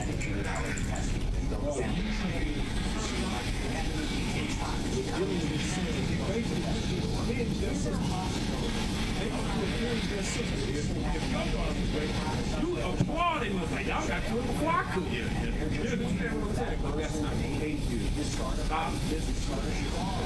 Get out of the Christian church. He basically said, we ain't dealing with right with them. Right. Say it again. He basically said that we didn't deal with right with them. We supposed to disagree with them. That's what he told me. So basically, our forefather Jacob did not really have an opposition. He could conjecture. It didn't happen like what y'all want to think. That's why he was mad at his son. Like, oh, y'all doing good. And when he killed everybody, and she did it willingly. That's the point. That's the point there. Right. He said, now it seems like we ain't holding our end of the bar. Right, now we seem unjust. Now y'all done told them to get circumcised, they can have the kid, they can have the daughters, but then you go kill them after they get circumcised. Now we look like we're unjust judges. And she did that on her own. Basically, we gonna get killed because of her stupid behind. That's what it is. That's the point. That's what's happening. When I say, hey, get 2 Timothy 3 and 7 real quick. Start at 6. If it's a trick. Yeah. But Jacob was a man of integrity. Right, exactly. You understand? My forefather was a man of integrity. So he was basically saying that y'all was wrong for the way y'all. Right. I was really mad at somebody. Yes, sir. You got it real quick. 2 Timothy 3 and 6. Go ahead. For of this sort are they which creep into houses and lead captive silly women laden with sin. That was Dinah. Dinah was a silly woman laden with sin. She went out there and she went to be with her daughters of the land, and she ended up getting herself defiled. She got enticed by this man, spoke to her in a certain manner, she gave up draws, and her father found out and said, you know what, this is not a rape case. She did that with him. She submitted. That's why it says defiled, the key word that Bishop brought out, it says humble. For a woman to be humble, she has to lay down and allow you in. That's what it means. She humbles herself because if she don't want you to get in, she gonna push, she gonna fight, she She's gonna do like what we saw in that video. Right. But if she wants you in, she gonna humble herself. And stay there. Yeah. They better go get her. She ended up good. Now, read that verse again that you just read about what the brothers. No, I think it's a good thing to allow necessarily the right to talk about this, except for the fact that during my Genesis 34 and verse 30. And Jacob said to Simeon and Levi, ye have troubled me to make me to stink among the inhabitants of the land, among the Canaanites and the Perizzites, and I being few in number, they shall gather themselves together against me and slay me, and I shall be destroyed, I and my house. So my whole family would be at risk because of the actions of what she did. That's what he said. He said, because she went out there and did this, and you brothers went self-willed, and you went and did this unadvisedly, and now you brought all of this heat on us. And, you know, if it had been a case of rape, he wouldn't care. Now, but the thing here that I just said, read that. Jacob's passivity versus sons. No, versus his son's wrath. That's the verse that we just read. Read the verse again, then we're gonna read this. Take that down. Genesis 34:30. And Jacob said to Simeon and Levi, ye have troubled me to make me distinct among the inhabitants of the land, among the Canaanites and the Perizzites, and I being few in number. So the question that you gotta, as you're reading this, does this sound like a man whose daughter was raped? No. Okay, read. And I, being few in number, they shall gather. So I'm concerned about me now. She wouldn't did what she did, and you brothers trying to avenge her, but look at the hell you about to bring on me. Go ahead. They shall gather themselves together against me and slay me, and I shall be destroyed, I in my house. Damn. So the rest of us is keeping the commandments of the Lord. You risk all of that because she went out there and got caught up, and you brothers went to try to defend her, and look at what you did, when she should have never took her ass over there. That's the statement that's being made. Now put the thing up there that I just. Jacob's passivity versus the son's wrath. So you got Jacob's passiveness in what we just read here in the 30th verse versus Simeon and Levi's anger. That's what this is going into. Read. Many scholars, such as those at the Jewish Theological Seminary, point to a leadership crisis in Jacob. His passive response to the violation of his daughter is contrasted with the unbridled and deceitful vengeance of Simeon and Levi. Jacob's primary concern appears to be his social standing and safety, making him distinct to the inhabitants, rather than the moral weight of the act.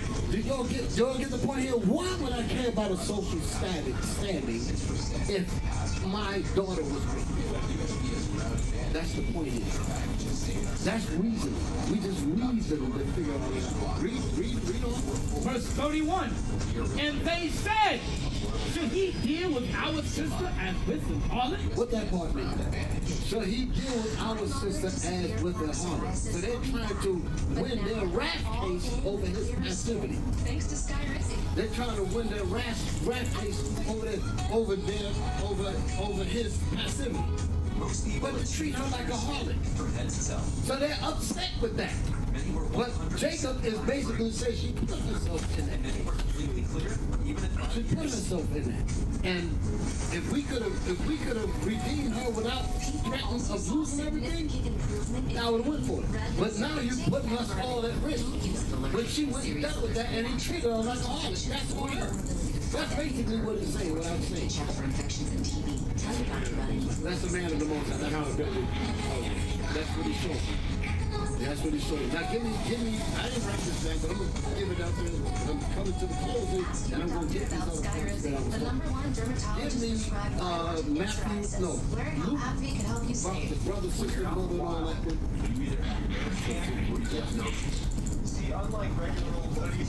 You were saying that Jacob was a man of the Most High because he just dealt with the angel. So this is the kind of mindset that he had. Luke 14, verse 26. If any man come to me, hate not his father, mother, his wife, his children, his brothers, and yea, his own life also, he cannot be my disciple. Jacob was Christ's disciple. And he said that the children go off and you about to bring devastation because my two sons went to try to deal with you when your ass shouldn't have been over there in the first place. I'm not getting my house torn up because of that evil stepmother. So that's what we're telling our daughters with this minor diner that can't hear nothing, but they got that damn helmet on. You know we're about to show that. Well, I'm telling you, I got look. You gotta get it. And I'm glad that we got it. So again, I just want to make sure that everybody understands that we are not dealing with a rape case. The point of this chapter was for brothers, mothers, and fathers to keep their daughters in the straight line, especially if they're parents. You got to watch over them because they will bring hell on you. Not only shame, they can bring destruction. They can mess your whole life if they start going off. Tear your house to pieces. Mess your whole body. Exactly, and I have not had a chance to congratulate you. You just corrected over 17 I hear you're very You know they've been teaching this since the councils of Nicaea and all that stuff. They've been saying, yeah, you know she got raped. Now you done went through that with reasoning in 2026 and said, nope, that ain't what it is. Correct it. My friend Leland is away. First up tonight on the Fox, the administration doubling down on Ukraine's epic So in closing, forever war. we can conjecture that China didn't expect to get laid, but once she wandered out, she was allured and defiled to the point where she allowed this to happen. That's the reason why I said she wasn't. Okay, because she allowed it. Rape is in a category by itself, like I said. Although a very serious and almost being a taboo subject, we find it necessary to discuss because that violent act in many circles is being used as an excuse for black and Hispanic women as a vulnerable poster board to keep abortion legal. That's why they do it. So where did this aggression and nuclear blackmail?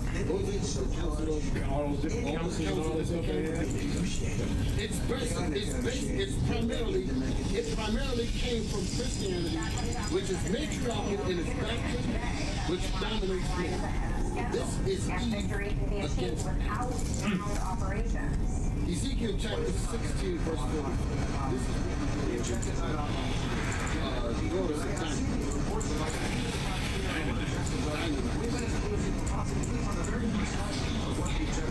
Chapter 16, verse 44. Behold, everyone that uses proverbs shall use this proverb against me, saying, as is the mother, so is her children. Thou art thy mother's daughter that loatheth her husband and her children. A lot of these sisters teach their other sisters, we ain't ready for that.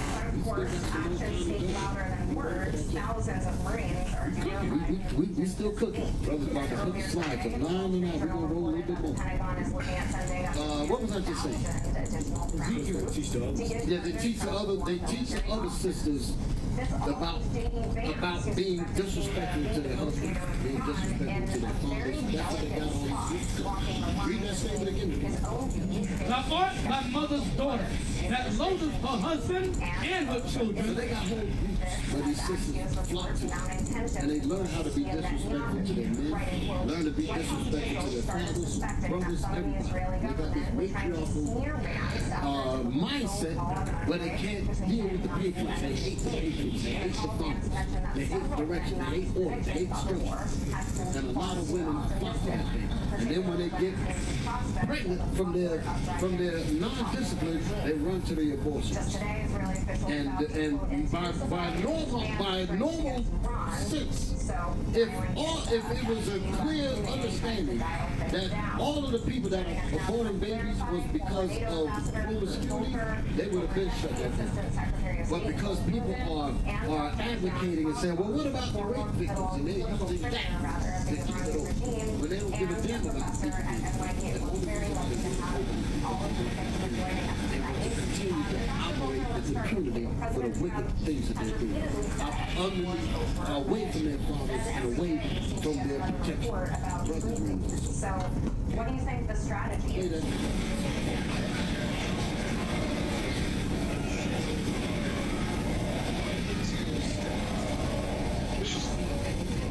Making too much sense.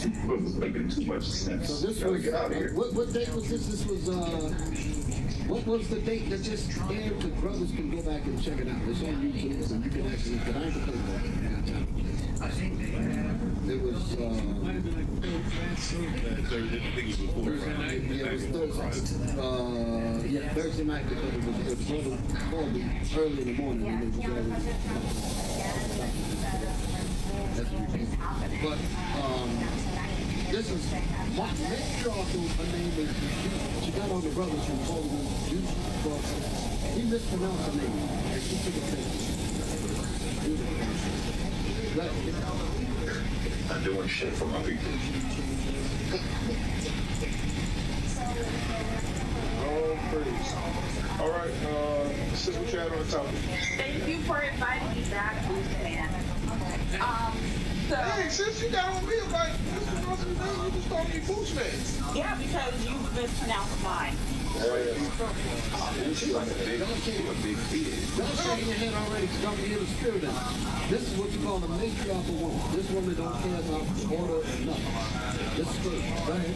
Well, and hey, Doug, I just be placated because that's all you do is joke around. She just said, I'll mispronounce your name because you mispronounced my name. How old is this lady? But you know what? This is my thing. But you guys always say, hey, You always put it wrong, but you came on here and called me Boostman. Why? There's But nothing you said faithful about that. correction. You guys always say correction is a good thing, but then when I try to correct you know, just like you know how to pronounce my name, that's a problem. Sis, that name, it can be pronounced. I've never seen that.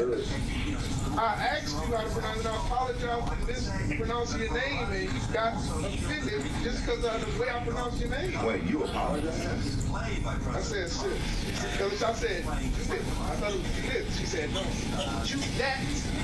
Hey, sis. Wait, hold on. She got mad. I thought you called her nigga said her name like messed up. You said Judith and it's Judith, and she got mad No, about it's that. not Judith. There's no PH. It's just Judith. Easy. So you made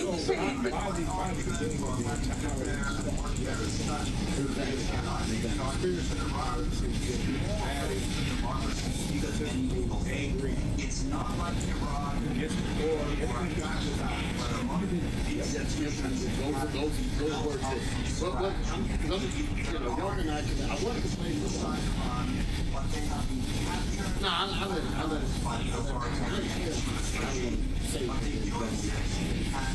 Hey, so he made a mistake. He wasn't making fun of your name. He actually made an actual mistake. I don't know. You have to ask him. I don't know. Yes, I made an actual mistake, sis. Hey, listen, remember what I said yesterday about black men, the reason they mistreat black women because they got evil mothers? Imagine her being your mom. He would have had a great life. Mom, you were the bomb. I love you, Mom. That's how we really felt it. Why I gotta be Boostman? I only got one opening. Why I gotta be Boostman? This is crazy. But I was Judith. Think about that. Judith. Imagine her being your mom. My kids love me, sir. You don't even know me. You don't know me. It would be horrible. I see your kids probably regret that you were their father. I'm sure he does. Right now, we share a warehouse. Well, it don't even matter. I didn't even come over to talk about your family life. That's not why I was saying. I don't care. Black man. Black Hear man. the contention. Black women. Don't listen to black men. But I got a question. She said, only the black man. Well, can I ask my question or not? How to pronounce the name? My name is The only reason why she wants to ask the I'm over the question. 94. I actually have a valid question. Okay.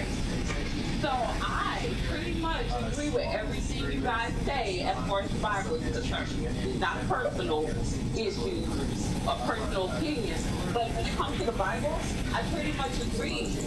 But there's one thing that I just can't see it the way you guys see it, and that is Genesis 34. So that's what she really called because she heard because she mentioned it in the brother called me. He said, "Yo, talking about this thing a while back." So he said that when she responded to what she said. So that's what this is about. So my point is the proper breakdown of this scripture totally behind her. And that's the point. That's why she's mad.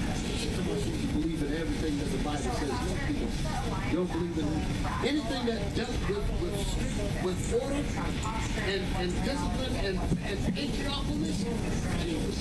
That's why she's focused on it. And just let us deal with it. He said she's very good. But my point is, and again, my hope is that somebody that they have to see the thing. I would pray that this system here, I pray that she get her stuff together. I'm going to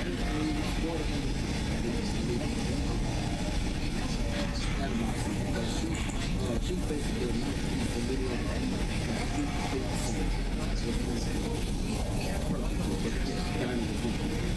And it bothers women like this because they want to use that cause to keep abortion free. So they don't realize how you have to put Jacob as being Same question about the NATO alliance. everybody's involved. So you're right. Jacob our father, God, every time you hear about it, it's the eye of God for Abraham, Isaac, and Jacob. That man was so unrighteous that his daughter was raped, and he let the nigga go free. No, that's exactly. That's crazy. He was gonna make sure that everybody could figure that out. Everybody knows the difference of that, so we don't have to do that anymore.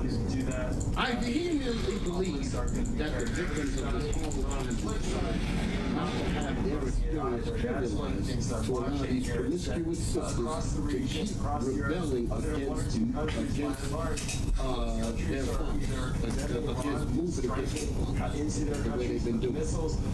First of all, my intention, obviously, is not to particularly shame, but rather point out the danger of being enticed and allured away from your work.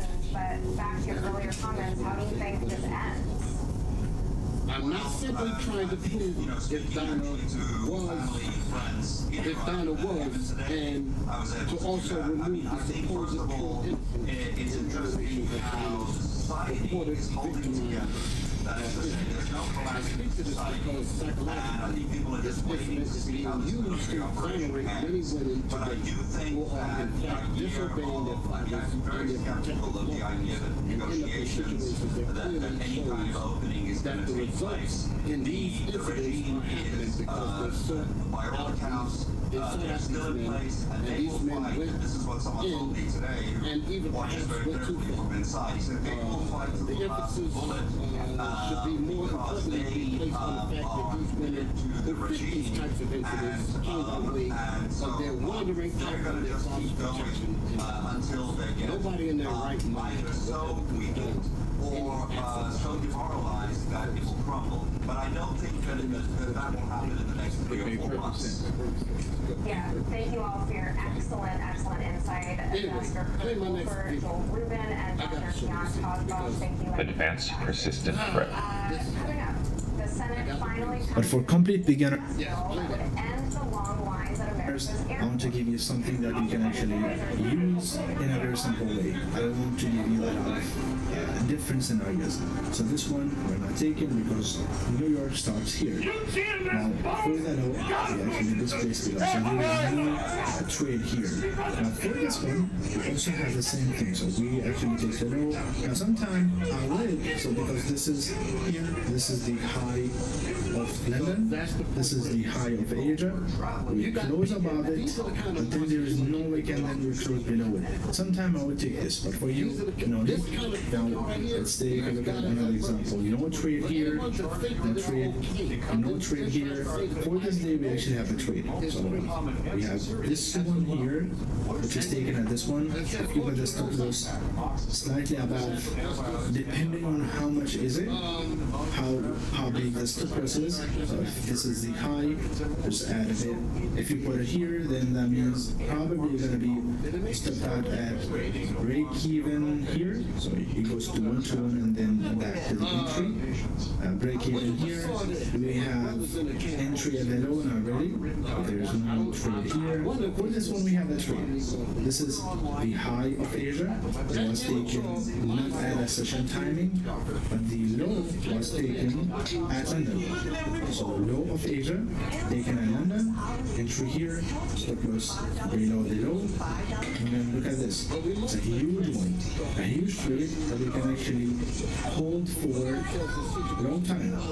Okay, and it gives you a huge reward to risk. You know, because we have another trade on the other direction here. Also, maybe we close it at that time, or just stay fixed 3 to 1, and you're gonna be out in a few hours. Now, back to this, I should show you the different scenarios, and in order to even have a high win rate, make sure to use the logic of market structure. When we have something like this, so this is just part of having a high win rate. If you break a structure, so we already have a break a structure to the downside. This is the high of Asia, as an example. If this high is not strong, that means it did not take a liquidity level, so it did not sweep a strong liquidity level. And then London starts like this. Because we have a break of structure here, taking the high of that, the high of Asia, and then reversing is going to be a huge one because we already have a break of structure. This is really fun. This is what happened here. Is break of structure, another break of structure. This one is actually weak. Consider this as a break of structure. High of Asia. What happened here is this: taking the high of Asia, not closing above, if you notice, and then closing without velocity. In this case, here you have enter this imbalance, or you can take this one here, or you could, you know, because of the size of the candle, you could have 2 entries, one at the imbalance and one at the closing of the candle, but this one is still huge, so 3 to 1 easily done, and then much more until this next one, next trade starts here. So you notice this one here, we have closing below. Now sometimes, if I have this one single candle closing below, and the next candle immediately going back to the range, this is also another one you can take. But I want to make sure that for beginners, you can just stick with the basics. This one is also another potential because we only close one candle below, another candle above immediately. This can be considered also as potential trade idea, but I do not suggest doing this one. Now here, no trade because the sweep of Asia or the closure goes before London starts, and same thing for London here.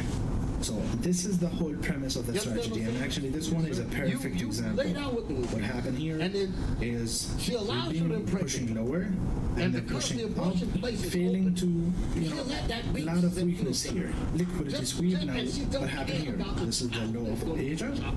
London goes, so at the London timing, we have failure to close. We're gonna enter here, not here, not here, actually here. So whenever you have this one, you enter the closure of the candle, stop close because this is actually a huge candle, just gonna be below the low, and you go 3 to 1 here. Probably you're gonna be stopped at break even, unless you enter at the imbalance here, you're not gonna be stopped at break even. So this is probably, you know, either break even or 3 to 1. But then it goes up. There's another example. There are times where you're not gonna have a trade opportunity because price is just, you know, going above a session, and above a session with no potential reversal. So it's all continuation here, and it's totally okay. Now this one, no trade. We go here, there's no trade here. This one actually another trade. Okay. Actually this one not because the sweep happened just before London starts. There is this one here, but also just before New York starts. This one is a valid one where even London stays inside of Asia range. So sometimes this is going to happen. The Asia range is huge, London stays inside, and then New York does not take London low, but takes Asia high and then goes lower. So for this one, entry is going to be here, stop loss very high, okay, and then targeting 3 to 1. That is a 3 to 1, and then price reverse going higher, another sweep, and then going lower. So finally, I want to give 4 tips and 4 secrets that I learned using this specific strategy that can even give you higher reward to risk and higher win rate, and then avoid some of the setups that don't seem valid. They might give you some profit, but they're not sustainable. They're not trades that you want to take all the time. So the first one is, and then sweep is the best. It's the highest probability setup that you can actually catch. So trading the sweep of Asia, and then when London starts, sweep going lower, that is your best setup. So after 2 a.m., so this is London here, sweeping Asia high, this is your best setup. This is the best sweep that you can actually take. And why is that? Because a lot of times you're gonna catch the high of the day, and you're gonna catch the expansion of the daily candle. The whole daily candle had been caught here. Number 2 is don't trade against it. So what is it? It's the London sweep. Never trade against it. And why? Because when trading against this, what you're probably gonna catch is maybe something like this. But even if you get a sweep here, going to the upside and then looking for the continuation. So catching this here is just catching the pullback to the continuation to the lower side on New York. So this is what you're probably gonna do, is catch this specific pullback to the rebalancing range to go lower. So do not trade against it, against the London sweep. Now number 3 is into a key level. Make sure that the sweep that you're catching, so for example, looking at this one here, if this one is a sweep, are we having the sweep into a key level? And what do we consider a key level? For example, an imbalance or an extreme levels, the ones that we teach in school. Now, this is a level, this also is a key level, an imbalance is a key level, and I do have the extreme levels that I teach in school. Any key level, whenever we have that sweep into a key level, it becomes a higher probability. Now, number 4 is trade the direction of the daily candle. What does that mean? The direction of the daily candle is how the daily candle is printing. So a lot of times, and this is very similar to the first one. So if you're trading the London sweep and you're trading the direction of the London sweep, that means if the high is created on London, then the daily candle, probably the high of the daily candle is here, and we are opening as a reversal. What does that mean? So the daily candle is going to start going up first, and then sweep a level of liquidity, so maybe something like this, sweep a level of liquidity, and then it's going to flip to the downside. And here we can see that the high of London is the high of the day, and now it's a bearish candle. It's going to be something like this, a bearish candle, and now it's going lower, lower, lower, lower. So do not trade against this daily candle here. Simply, if you follow number 4, then you're basically following number 1, but in another way. So these are the 4 things. If you actually follow, you're gonna have, and you're gonna end up with a higher one weight. Strategy number 2, the 2022 mentorship model.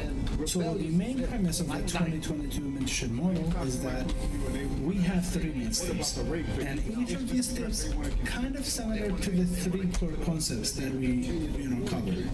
The first one will be a key level. That means any trade I take, I want to see it reacted off a key level. So we have a key level. When only price comes here, I want to take a trade. Now that key level could be fair value gap, could be a liquidity sweep, so it could be something like this. And then I look for the trade. Why? Because we have a liquidity sweep. So first step is a key level. Second one is a shift in the structure.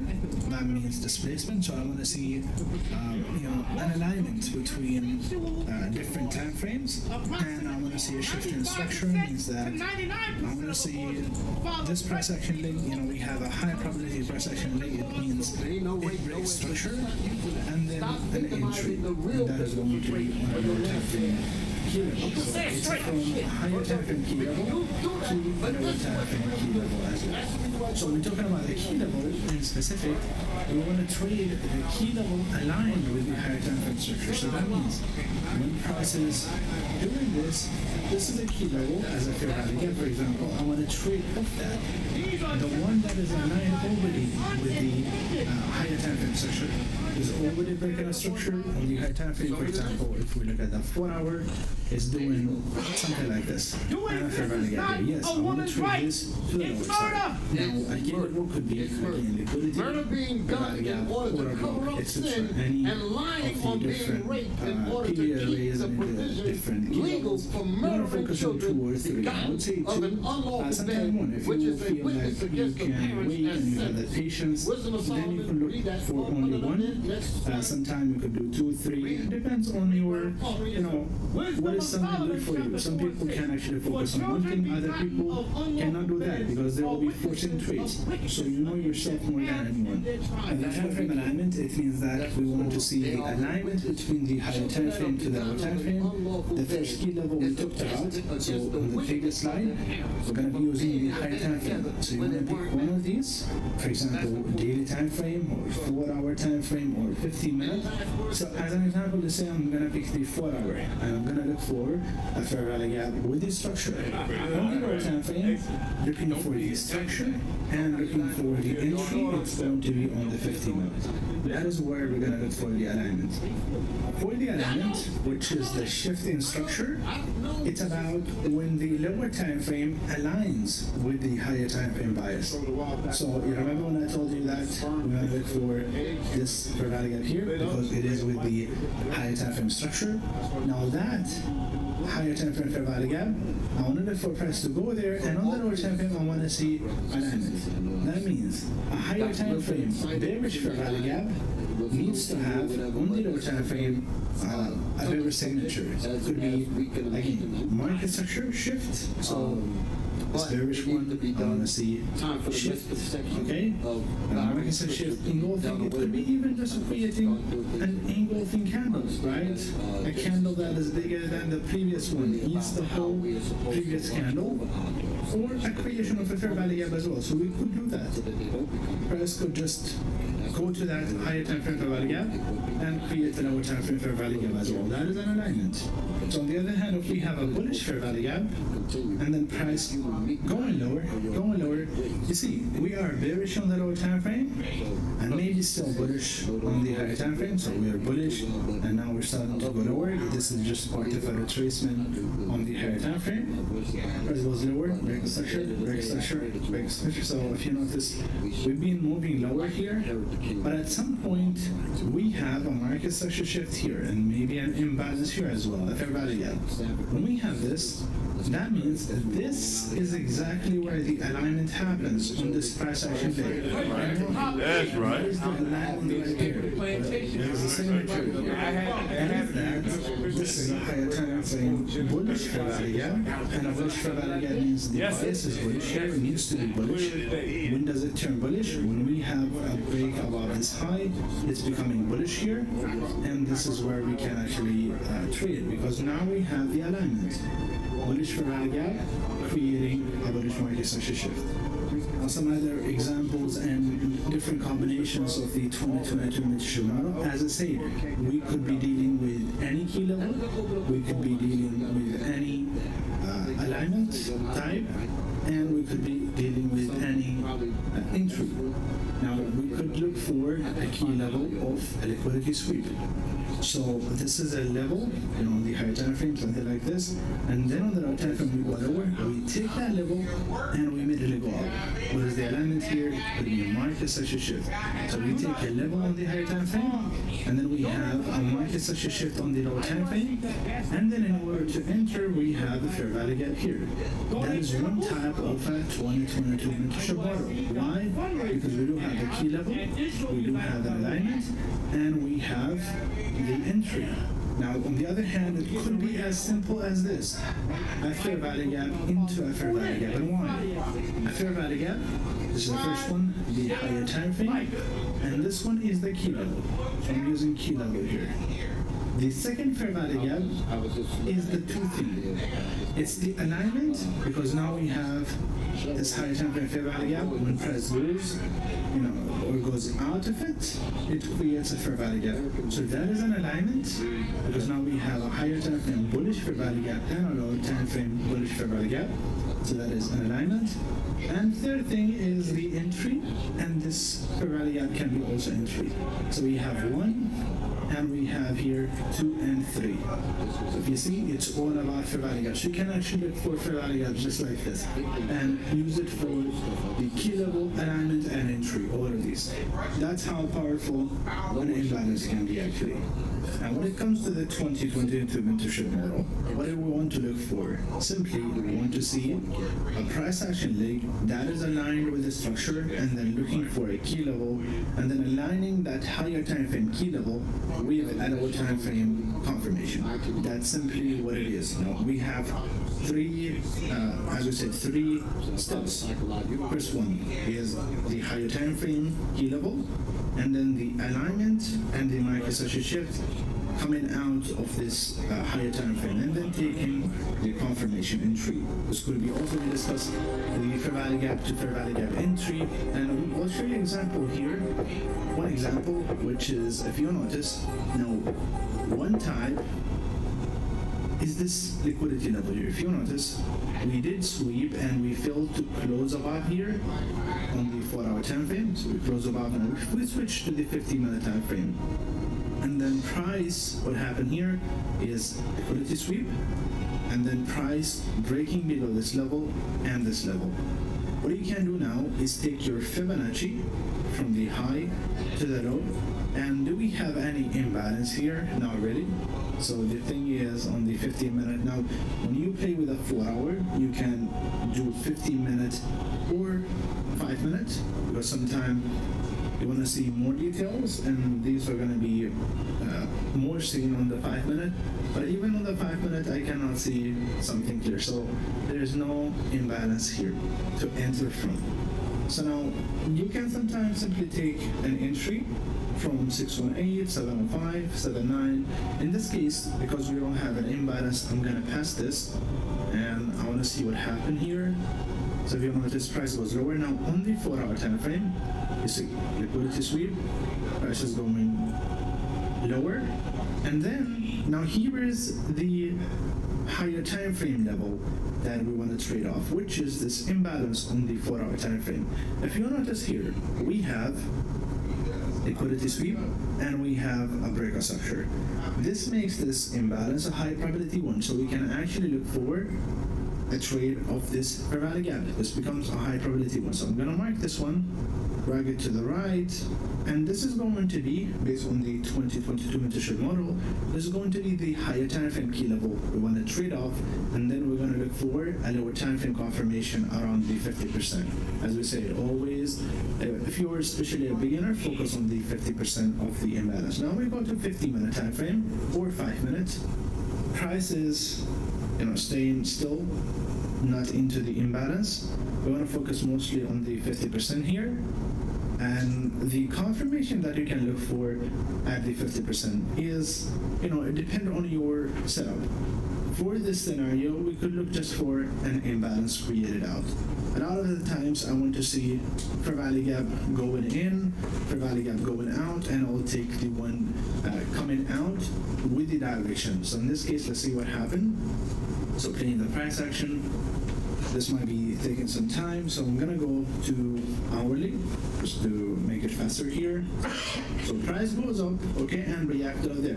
Now, you see, price is getting very close. I'm gonna switch to 15-minute time frame here, and it's given a reaction going lower. So as of now, I'm not seeing an imbalance. I'm gonna switch to the 5-minute time frame here in case. Okay, so just before that, if you're on the 5-minute time frame, you can see we respected the imbalance. So we have now a higher time frame fair value gap being respected.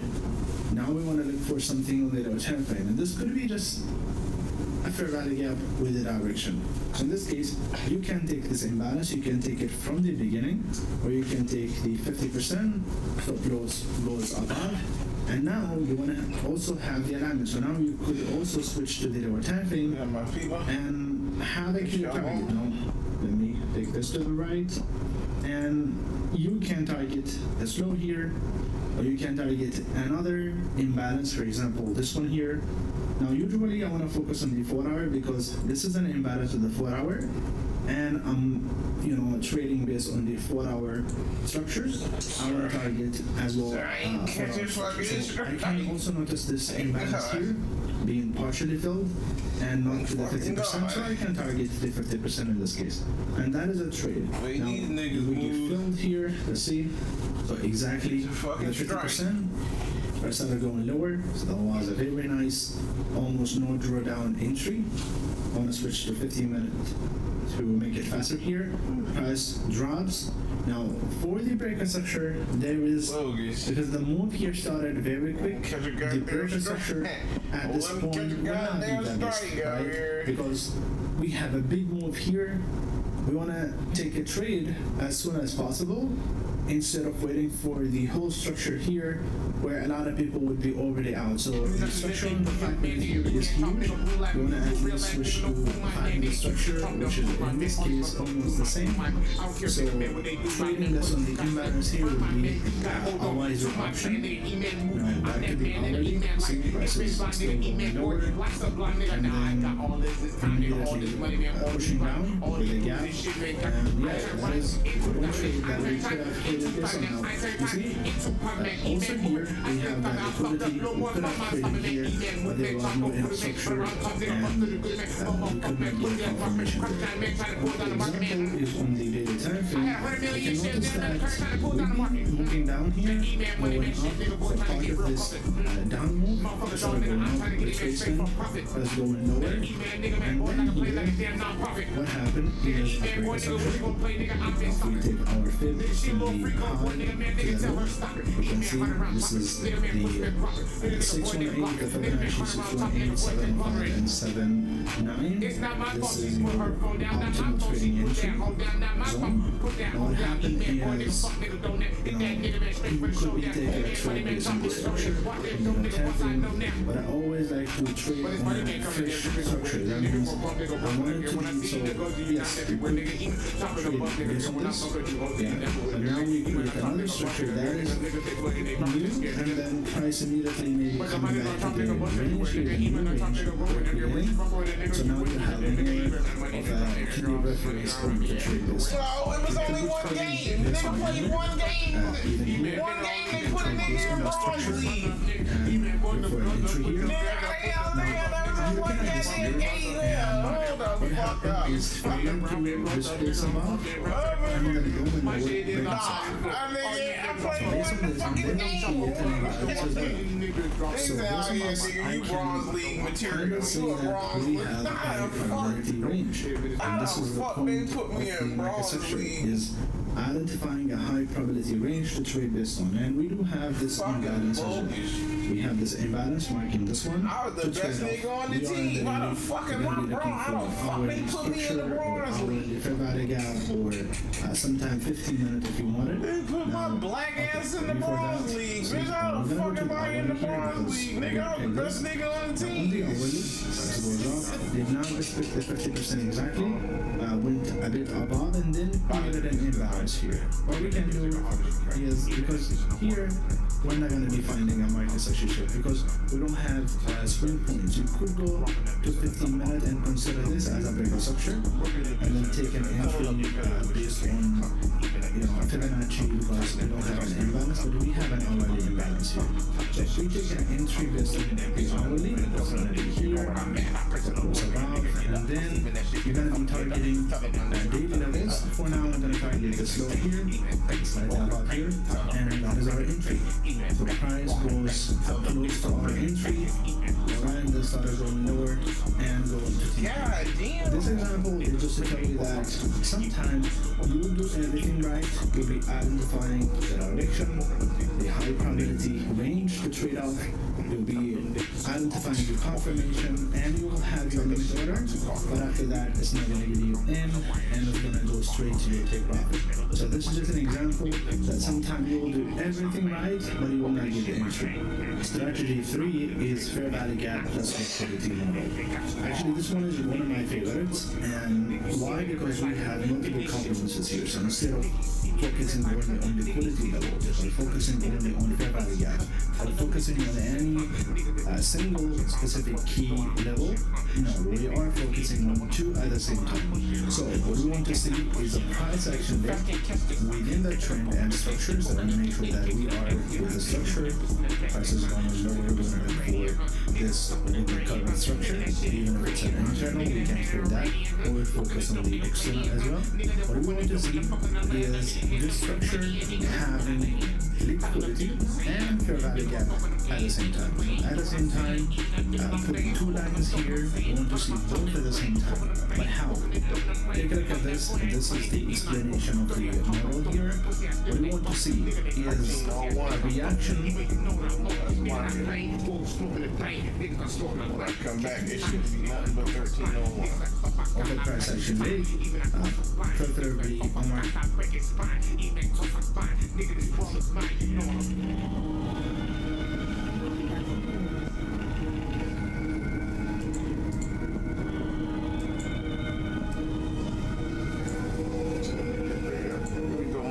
France, Finland, all those 10 heads and horns that we be going on, Greece, they didn't vote in this vote, man. They didn't even vote. They voted yes, no, or maybe. They just put all of them,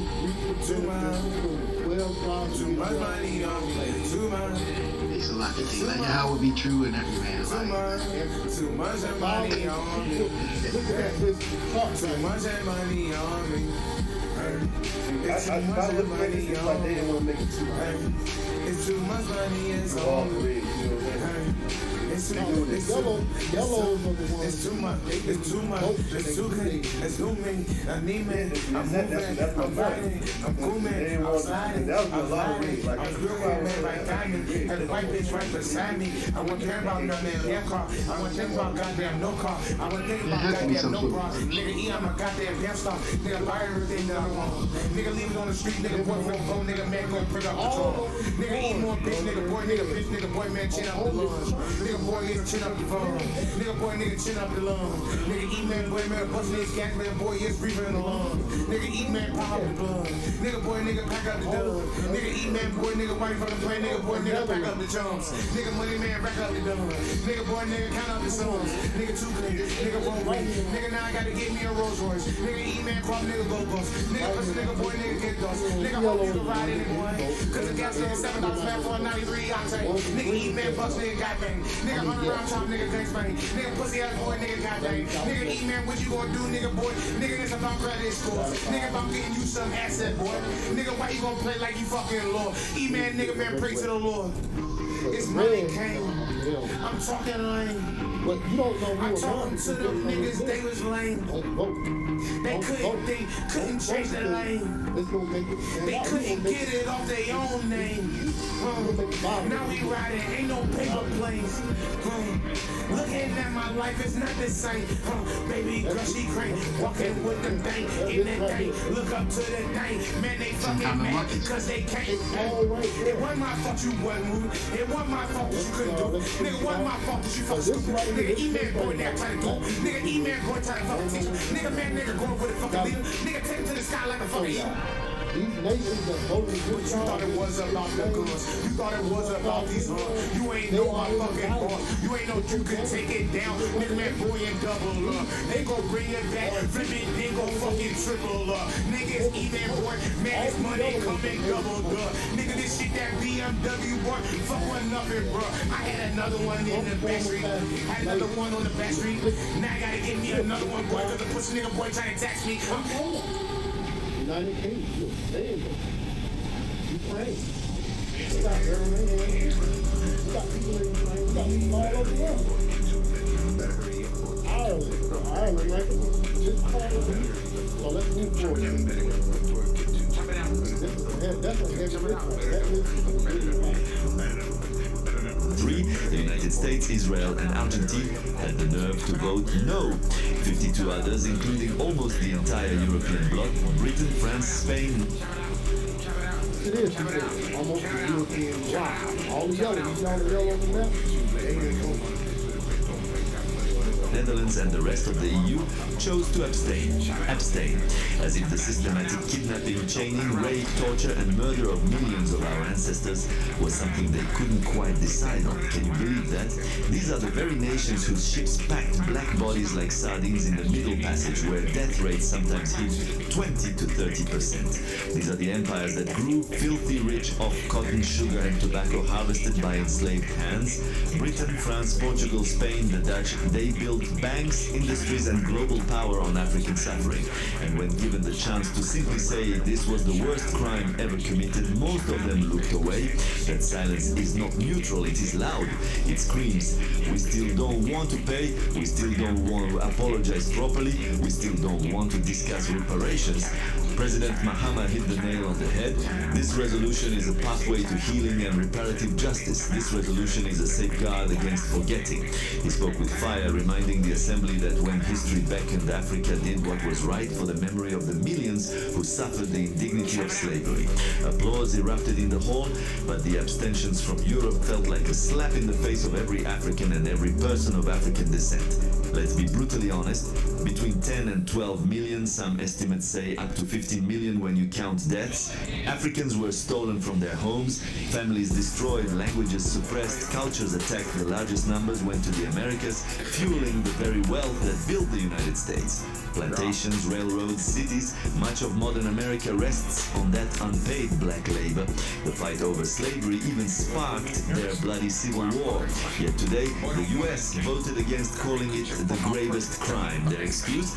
Something about it wasn't illegal then, as if turning human beings into property was ever morally acceptable. Meanwhile, Russia and China voted yes. Nations that had no major role in the transatlantic horror stood with truth and justice. The contrast couldn't be clearer. The world is stunned. Social media is on fire. Pan-African voices from Accra to Lagos, from Harlem to London are asking the same question. How can you lecture the world about human rights every single day and then refuse to condemn the greatest racial? Every single day,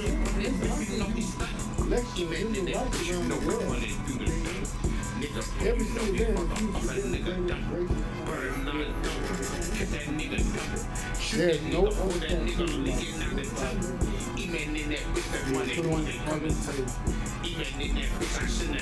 unalive,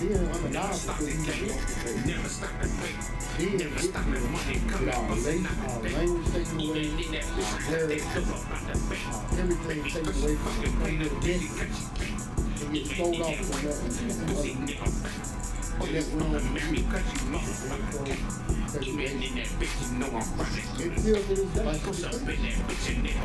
there's no way in hell that they can lecture the world about any racial or anything that comes against the slavery of the 12 tribes of Israel.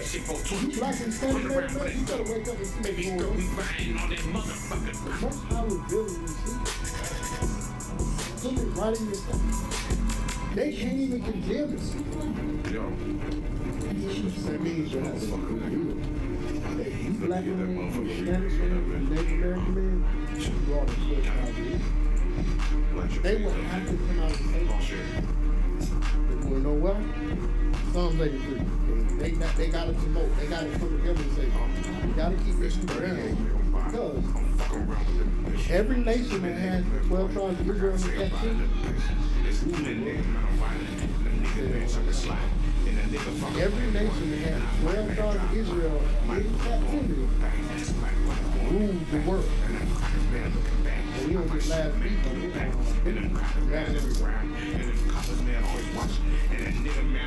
That's heavy in the Bible. Every nation that ruled over the children of Israel kept them from leadership. So they know if they let the children of Israel know who they are, they would have to Read that. Psalms 83 and verse number 1. It says, keep not thy silence, O God. Hold not thy peace, and be not still, O God. Lo, thine enemies make a tumult. Thine enemies make a tumult. They that hate thee have lifted up the head. They have taken careful counsel against thy people and consulted against thy enemies. They have consulted. Those people don't know this. You don't think they all got them on a conference call or something to say, you better not vote. You better not say a word. Don't say nothing. Because it's going to show all nations are against 12 tribes of Israel. Black, Hispanic, and Native American. If they would have voted, it would have showed all the nations you black girl women want to go and vacation to. Sit down and eat and have more motion. Killing all for the night. Eating up in the back. They motherfucker getting back. I took them in for my list. I'm running around with that list.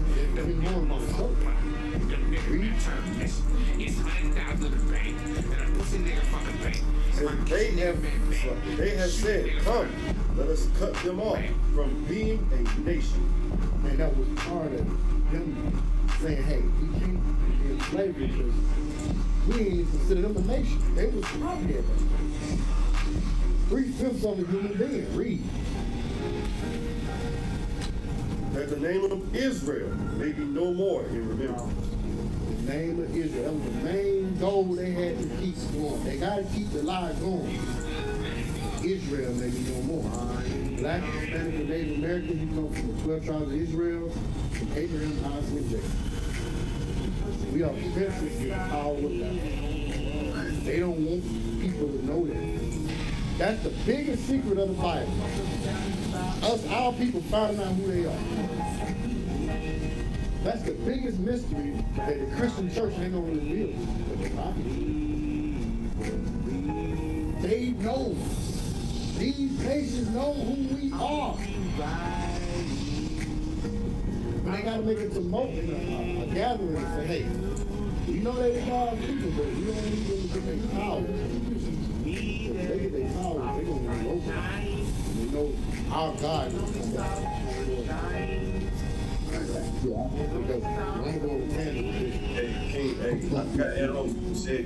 Wayne, no, I'm just letting you know, this is mainly in our face. I don't know what to tell a black Christian if you see this.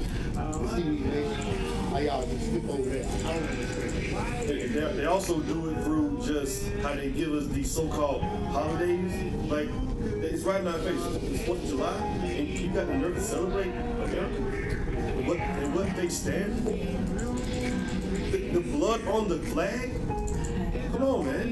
The red, white, and blue? What does that red stand for? The blood of your ancestors. The blood, sweat, and tears. Go on, give me this precept right there. I don't know how to be too long with it. Yeah, this is add on to what you got. Ezekiel 35, verse 25.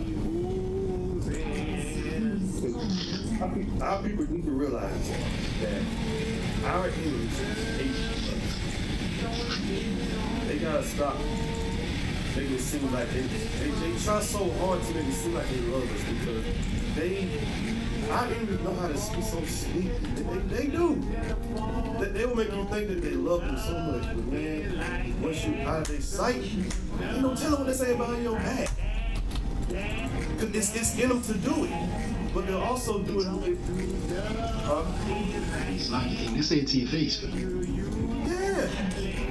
Right, when Colin Kaepernick didn't stand for the flag, right? What did he tell him? What did he call him? He called him a SOB, right? Right? When our brothers in the NBA would say, what they tell him? Shut up and dribble. They tell him right to your face. Well, go ahead, continue on, kid. Go ahead and read this verse. God, this is the book of Ezekiel chapter 35 and verse 5. Because thou hast had a perpetual hatred, and hast shed the blood of the children of Israel by the force of the sword, in the time of their calamity, in the time that their iniquity had an end. Therefore, as I live, saith the Lord God, I will prepare thee unto blood. You'll prepare And unto blood shall what? I will prepare thee unto blood. No, And blood shall consume. they ain't been no blood on your hands. What? So I will prepare thee unto blood. No, and blood shall consume. We want your money. We want your gold. No. That's what I will prepare thee unto blood, and blood shall consume. Blood.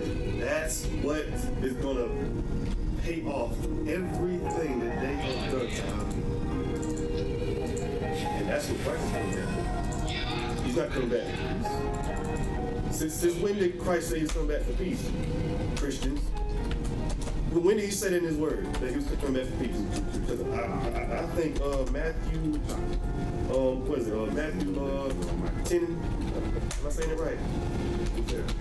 He said, "Think not send peace for the sword." Matthew 10. All praise. Yeah. I'm trying to figure out when you read that verse, that chapter and that verse.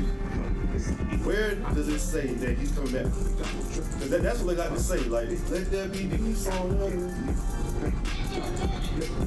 And I'm like, wait a minute. Are we reading the same Bible? Is this the same Bible that y'all have in y'all church? Which Bible y'all reading? Because the God of the Bible and his son said that there's not going to be peace on the earth. So with that being said, that means you have to have enemies. You have to have people that hate you. But y'all want to call us the hate group. Y'all want to say that we're full of hate. We got people all over this nation. We got each nation that hate us.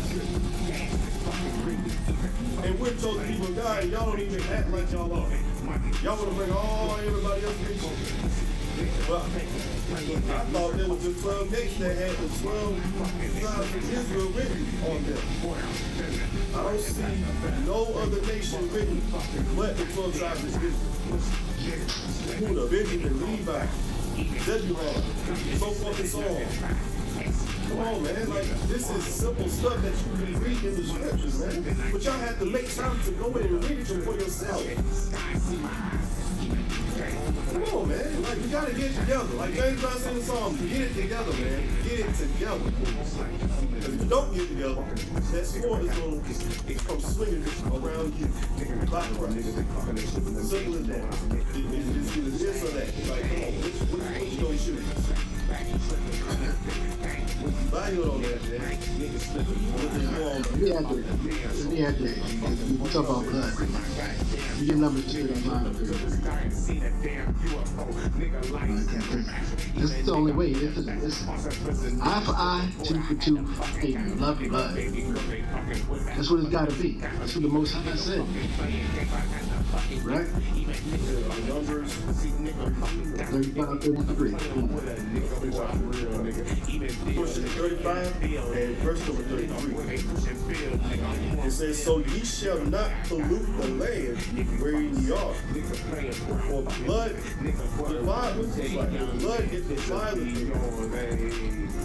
And the land cannot be cleansed of the blood that is shed therein, but by the blood of him that is shed."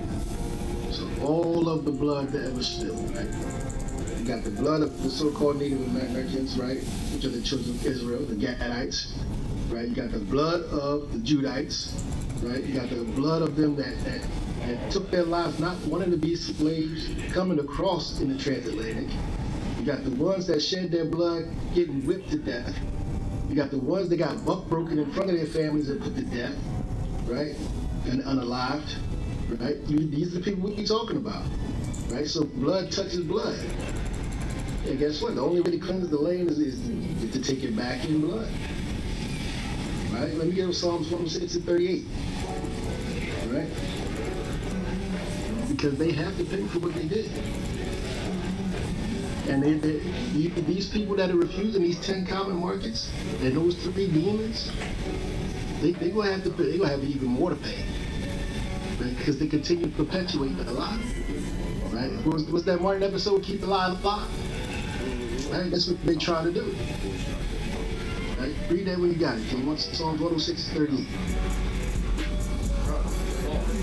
You can start at 36. 35. Oh, so 106 is going to be 35. It says, but were mingled among the heathen and learned their work. This is what happened to us, right? We were mingled among the heathen. We, James 1:1 tells us we scattered throughout the world. We were mingled amongst the heathen, and we learned their works. Right, you read? And they served their idols, which were a snare unto them. And until this day, we serve their idols, which are still a snare unto us, because a lot of y'all about to celebrate Easter. A lot of y'all about to have your little kids running around on the White House lawn, looking for Easter eggs, these PDF files, or looking at your child in a lost weight. Right. Keep reading. God says, yet they sacrificed their sons and their daughters unto jealousy. See that? And I just mentioned that. And it come right back around. Right, keep reading. And shed innocent blood, even the blood of their sons and of their daughters, whom they sacrificed. It's like, and they shed innocent blood, right? What the kids have to do with it? Right? Why you have to go and take them into your groves and do those sick sadistic things that you do? And then cook them and eat them. And then sell the organs to McDonald's or whatever other spot and have the nations in it. And then act like we don't know about it. Keep reading.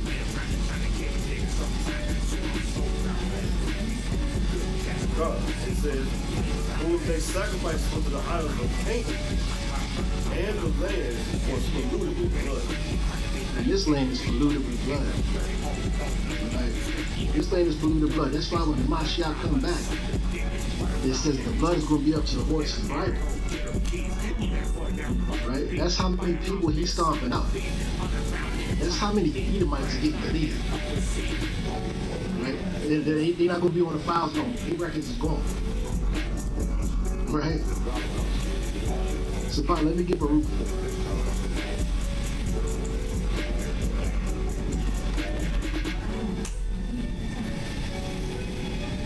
Get Baruch 4 and 15. I think this is the one that Elisha was looking for earlier.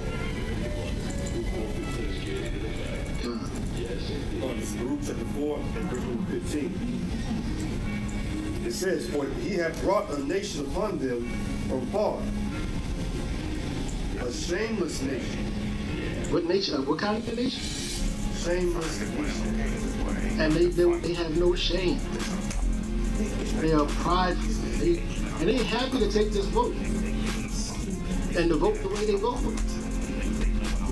Right? They have no shame, you know? And of a strange language. Neither wretched old man nor pleading child. And there's a strange language, because we didn't know this. These people speaking the ancient Paleo-Hebrew. They came over here speaking English with a Hebrew interpreter. Just to gain our people. Right? These have carried away the dear beloved children of the widow. The dear beloved children of the widow. Widow is the Most High in the house child. That's the widow. Right? And we got the dear beloved children of the Most High and the Mashiach Yahweh. Right? You read? And left her that was alone desolate without daughters. Because they've taken your sons and your daughters in more ways than one. Right? And they're destroying the people of the Most High. Right? Let me get Amos 1 and 11. And actually, before that, let me get Zechariah 1 and 15. This is what the devil has done. And has lied and perpetuated lies on top of lies just to keep you asleep. So that they can continue on in their wickedness. You gotta read it, kid.